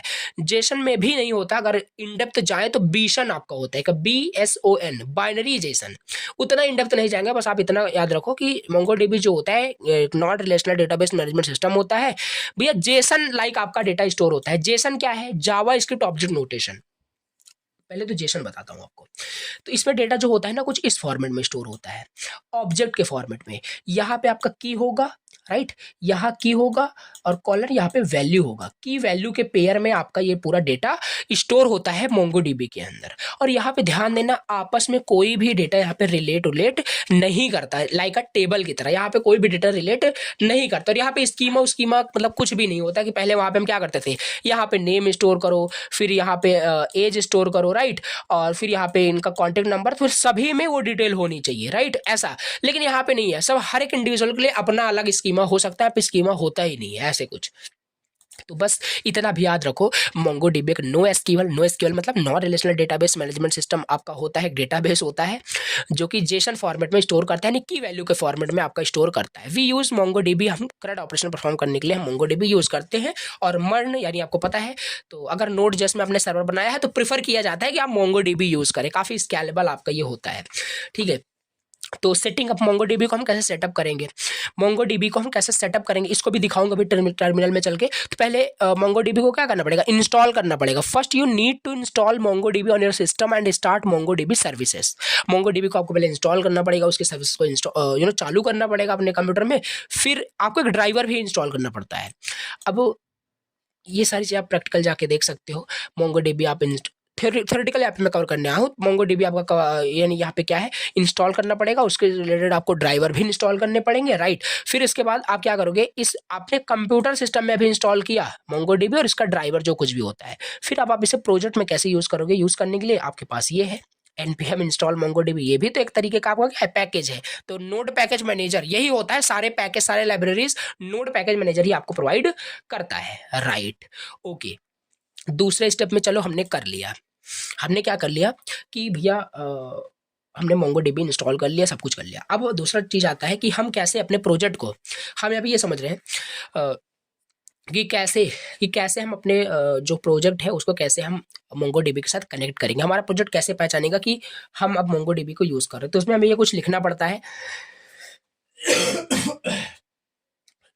सॉरी, देखो यहाँ पे बताने के लिए, देखो एक मोंगूज होता है, राइट। मोंगूज क्या होता है, मोंगूज एक लाइब्रेरी होता है जो आपका क्या करता है, इंटरमीडिएट बिटवीन काम करता है, बिटवीन योर सर आपके प्रोजेक्ट नहीं, आपको मोंगोडीबी डेटाबेस और आपके नोड.जेएस के बीच में कनेक्शन बनाने के लिए। मोंगूज एक लाइब्रेरी है जो यूज होता है किसके लिए, मोंगोडीबी डेटाबेस और आपके सर्वर के साथ कनेक्शन बनाने के लिए मोंगूज यूज करता है। हमने इसे रिक्वायर कर लिया, चलिए रिक्वायर कर लिया। एक डेटाबेस का यूआरएल होता है, मोंगोडीबी का डेटाबेस यूआरएल कुछ ये होता है बाय डिफॉल्ट, ठीक है। बाय डिफॉल्ट ये होता है मोंगोडीबी /लोकलहोस्ट 27017 ये होता है। और ये /mydb क्या है, यहाँ पे हमने अपने डेटाबेस का नाम दिया है, यहाँ पे हमने डेटाबेस का नाम दिया कि हमारा डेटाबेस का नाम क्या है। अभी तक हमारा डेटाबेस बना नहीं है, इसी वजह से देखो यहाँ पे हमने क्या दिया, क्रिएटिंग डेटाबेस। जैसे ही आप इस कोड को रन करोगे आपका एक डेटाबेस भी क्रिएट हो जाएगा, जो भी नाम दोगे MyDB नाम का एक हमारा डेटाबेस क्रिएट हो जाएगा। और यहाँ पे हमने क्या किया है, यहाँ पे देखो, अब यहाँ पे प्रीमिसेस वगैरह बहुत बड़े बड़े टॉपिक्स यहाँ पे यूज हुए हैं। तो यहाँ पे बस इतना वर्क चल रहा है। यहाँ पे एक आपका मेन फंक्शन है, जब इस मेन फंक्शन को कॉल किया गया तो यहाँ पे कुछ आपका कनेक्शन सक्सेसफुल दिखा रहा है, सिंपल एज दैट, ठीक है। तो यहाँ पे देखो, यहाँ पे क्या किया, जैसे आप इस मेन फंक्शन को कॉल करोगे, मेन फंक्शन आपको रिटर्न करेगा दो प्रीमिसेस, आपको रिटर्न प्रोमिसेस आपको दो रिटर्न करता है, या तो भैया वो कंप्लीट कनेक्शन कनेक्ट हो जाएगा डेटाबेस के साथ, या कनेक्ट नहीं होगा, कुछ एरर आ जाएगा। तो अगर कनेक्शन कनेक्ट हो जाता है तो हम देन मेथड के अंदर वो लिखते हैं, और फिर कैच मेथड के अंदर लिखते हैं। अगर समझ में ना आ रहा हो कोई दिक्कत नहीं, क्योंकि ये काफी इनर टॉपिक्स है, ट्राई देन ये सारी चीजें, ठीक है। अब देखो यहाँ पे क्या, जैसे इस मेन फंक्शन को कॉल किया जाएगा तो ये मेन फंक्शन आपका एग्जीक्यूट होगा, और यहाँ पे हमने कनेक्शन का कोड लिखा है अवेट, और मंगूज डॉट कनेक्ट कर दिया, डीबी यूआरएल आपका ये यहाँ पे दे दिया। तो इससे क्या होगा, कनेक्ट एक मेथड होता है मंगूज लाइब्रेरी के अंदर, इससे क्या होगा, डेटाबेस आपका कनेक्ट हो जाता है। कनेक्ट हो जाएगा, या तो कनेक्ट होगा या तो नहीं होगा। कनेक्ट हो जाएगा तो कनेक्शन ये देन मेथड कॉल हो जाएगा, नहीं होगा तो आपका ये कैच मेथड कॉल हो जाएगा। सिंपलेस्ट तरीका बताया हूँ, अदर बुक्स वगैरह में देखोगे जहाँ से भी आप पढ़ते हो वहाँ पे काफी बड़े बड़े यहाँ पे कोड लिखे हुए हैं। ये सिंपलेस्ट तरीका होता है कैसे आप कनेक्ट करोगे अपने प्रोजेक्ट को। तो नोड विथ मोंगोडीबी में दिया था, तो यही आपको इस तरीके से आपका कनेक्ट हो जाएगा। यहाँ पे क्या दिया, इन दिस एग्जांपल MyDB जो आपका डेटाबेस है ये क्रिएट हो जाएगा once you have add data to it, right. जैसे ही आप इसे एग्जीक्यूट करोगे, जैसे इसे कंपाइल मतलब रन करोगे, एग्जीक्यूट करोगे, तो आपका जो Node.js सर्वर है वो आपके डेटाबेस के साथ कनेक्ट हो जाएगा, राइट। चलिए, हमने क्रिएटिंग डेटाबेस देख लिया, यही है क्रिएट डेटाबेस। कैसे डेटाबेस हमने क्रिएट किया, इस तरीके से, सिंपल। और ये थोड़ा सा एक पॉइंट और बता देता हूँ, जो बाय डिफॉल्ट आपका मोंगोडीबी होता है वो आपके लिए एक डेटाबेस क्रिएट कर देता है, दैट नेम्स की, उसका टेस्ट नाम का एक डेटाबेस वो क्रिएट कर देता है, राइट। तो ये थोड़ा सा देख लेते हैं क्या है। ये हमने देख लिया कि कैसे डेटाबेस हम यहाँ पे क्रिएट कर रहे हैं। दूसरा हमारे पास होता है कैसे हम कलेक्शन क्रिएट करेंगे। कलेक्शन क्या होता है, अब यहाँ पे थोड़ा सा कंसेप्ट आता है कलेक्शन और डॉक्यूमेंट्स का। कलेक्शन और डॉक्यूमेंट्स का। देखो कलेक्शन क्या होता है, एसक्यूएल में एसक्यूएल में आप क्या बोलते थे, डेटा मतलब उसको आप जो भी डेटाबेस के अंदर जो भी आपका डेटा था वो टेबल के अंदर था, ठीक है। तो हम यहाँ पे टेबल को क्या बोल रहे हैं, टेबल को यहाँ पे हम कलेक्शन बोल रहे हैं, और रो को यहाँ पे हम डॉक्यूमेंट बोल रहे हैं। बस नेम रिप्लेस किया गया और वही है। तो एसक्यूएल से रिलेट कर सकते हैं। एसक्यूएल में हम टेबल बोलते थे, यहाँ पे हम कलेक्शन बोलेंगे। और टेबल के अंदर हमारा डेटा क्या होता था, वहाँ पे हम क्या बोलते थे, रो बोलते थे। यहाँ पे हम रो नहीं बोलेंगे, इसे हम डॉक्यूमेंट बोलेंगे बस। तो to create a collection MongoDB create करता है कलेक्शन ऑटोमेटिकली जब आप इंसर्ट करते हो डेटा इनके अंदर, but you can define a collection with a schema using mongoose library. देखो सिंपल क्या किया गया, यहाँ पे कलेक्शन बनाया जा रहा है, कॉन्स्ट पर्सन स्कीमा। तो स्कीमा पहले बनाओगे कि क्या क्या आपका वहाँ पे स्टोर हो सकता है। तो न्यू मंगूज डॉट स्कीमा ये सिंटेक्स होता है, और नेम स्टोर करेंगे, एज स्टोर करेंगे, और मंगूज डॉट मॉडल, और ये इसी नाम का आपका बनेगा क्या, कलेक्शन बनेगा। पर्सन नाम का आपका स्कीमा आपका बन जाएगा, और उस पर्सन नाम के अंदर ये सारे आपके डेटा स्टोर होने वाले हैं, राइट। अब ये तो हमने स्कीमा बना दिया, ये चीज़ है, पर्सन नाम का हमने कलेक्शन बना दिया। अब इसके अंदर डेटा भी देखो स्टेप वाइज चल रहे हैं, ठीक है। कलेक्शन हमारा क्रिएट हो गया, अब हम समझेंगे कैसे डेटा इंसर्ट करेंगे। डेटा इंसर्ट करने के हमारे पास काफ़ी सारे तरीके होते हैं। इंसर्ट वन मेथड होता है, इंसर्ट मैनी होता है, फाइंड बाय आईडी, बहुत सारी चीज़ें होती हैं। तो इंसर्ट वन देख लेते हैं। जैसे हमें इंसर्ट करना है, अगर हमें एक डेटा इंसर्ट करना है तो हम यहाँ पे इस तरीके से करते हैं। देखो कॉन्स्ट न्यू पर्सन, ऑब्जेक्ट बनाया पर्सन का, पर्सन हमारा कलेक्शन है, तो न्यू पर्सन किया, इसके अंदर हमने ऑब्जेक्ट के फॉर्म में पहले ही बताया था ऑब्जेक्ट के फॉर्म में हम क्या करते हैं, यहाँ पे डेटा स्टोर करते हैं। एक नेम स्टोर होगा, एक एज स्टोर होगा, राइट, ये हमारे पास है। तो ऑब्जेक्ट के फॉर्म में देखो की वैल्यू के पेयर में ये डेटा जाके हमारे पर्सन कलेक्शन में स्टोर हो जाएगा, और हमारे पास एक सेव अपने आप सेव नहीं हो जाएगा, हमें सेव मेथड को कॉल करना होता है। तो न्यू पर्सन डॉट सेव करोगे तब जाके आपका सेव होगा, और सेव होने के बाद हमारे पास दो रिजल्ट आ सकता है, या तो भैया पर्सन आपका सेव हो जाएगा या पर्सन सेव नहीं होगा, एरर भी आ सकता है, राइट। ऐसा नहीं है, डेटाबेस साथ कनेक्टेड हो, कुछ एरर भी आ सकता है, तो सबको हैंडल करके यहाँ पे चलना पड़ता है। तो देन मेथड, और अगर आपका सेव हो गया तो देन मेथड कॉल होगा, नहीं हुआ तो कैश मेथड कॉल हो जाएगा, राइट। चलिए ये हुआ, तो देख लेना, थोड़ा प्रैक्टिकल टॉपिक ये सारी चीज़ें हैं। इंसर्ट मैनी हमारे पास होती हैं। इंसर्ट करने के लिए मल्टीपल डॉक्यूमेंट्स को एक साथ, मान लो यहाँ तो हमें एक एक कर रहे थे, मान लो हमें 10 डॉक्यूमेंट्स ऐसे ही डालने हैं, 10 डेटा ऐसे ही हमें डालना है, तो हम क्या करेंगे, तो इंसर्ट मैनी हम यूज़ कर लेंगे। यहाँ पे हम एक एरे बना लेंगे, एरे के अंदर हम बहुत सारे ऑब्जेक्ट डिफाइन कर सकते हैं, एरे ऑफ ऑब्जेक्ट आपको आता होगा। फिर हम पर्सन डॉट इंसर्ट मैनी कर लेंगे, पीपल को, एक साथ आपका सारा डेटा जाके स्टोर हो जाएगा। यहाँ पे आप इसे रीड कर सकते हैं। इंसर्ट हो गया। अब इसके बाद हम अपडेट देख लेते हैं। You can update documents using this method, update one, update many, और फाइंड बाय अपडेट भी होता है। अपडेट करना है तो कैसे करोगे, तो इस तरीके से पर्सन नाम का हमने बनाया था, पर्सन डॉट अपडेट वन। तो पहले यहाँ पे क्या होता है, आप फिल्टर करते हो किसको अपडेट करना है, नेम के बेसिस पे। भैया जिनका नेम अलाइस है उनका एज 31 कर दो, यहाँ पे फिल्टर करते हो, यहाँ पे कंडीशन देते हो कि क्या मतलब करना है, तो हो जाएगा इस तरीके से अपडेट आपका, राइट। ये अपडेट वन देखा। अपडेट मैनी भी आप देख सकते हो, अपडेट मैनी कैसे काम करेगा। अपडेट मैनी ऐसे काम करेगा, आपको देखो यहाँ पे पर्सन डॉट अपडेट मैनी। अब यहाँ पे एज, यहाँ पे फिल्टर दिया गया, ये सब ऑपरेटर वगैरह होता है, ये सब बता तो रहा हूँ। मोंगोडीबी 1 घंटे 2 घंटे का टॉपिक नहीं है, या बहुत बड़ा टॉपिक है आपका। बाकी according to your syllabus cover कर रहा हूँ, ये सब आप देख सकते हैं। तो यहाँ पे एज के बेसिस पे पहले फिल्टर आउट किया गया कि जिसका एज लेस देन 30 है, उसकी वैल्यू उसको सेट कर दो, इज एंग का आपका एट्रीब्यूट होगा, उसको सेट कर दो ट्रू, सही हो जाएगा। तो ये हो जाएगा आपका, एग्जीक्यूट हो जाएगा। अगर एग्जीक्यूट होता है कोई एरर आएगा तो कैच मेथड कॉल हो जाएगा। Find by ID and update example भी होता है। पर्सन डॉट, हम कुछ आईडी से, हर एक, जब भी डेटाबेस में आप कुछ भी कलेक्शन स्टोर करते हो, कुछ भी डॉक्यूमेंट स्टोर करते हो, हर एक डॉक्यूमेंट को एक डेटाबेस यूनिक आईडी दे देता है। जैसे एक मान लेते हैं इस तरीके से कुछ यूनिक आईडी देगा आपका डेटाबेस, तो इस आईडी से क्या करोगे, पहले फाइंड करोगे, जिसकी भी आईडी भैया ये है उसका एज ये कर दो, राइट, हो गया आपका।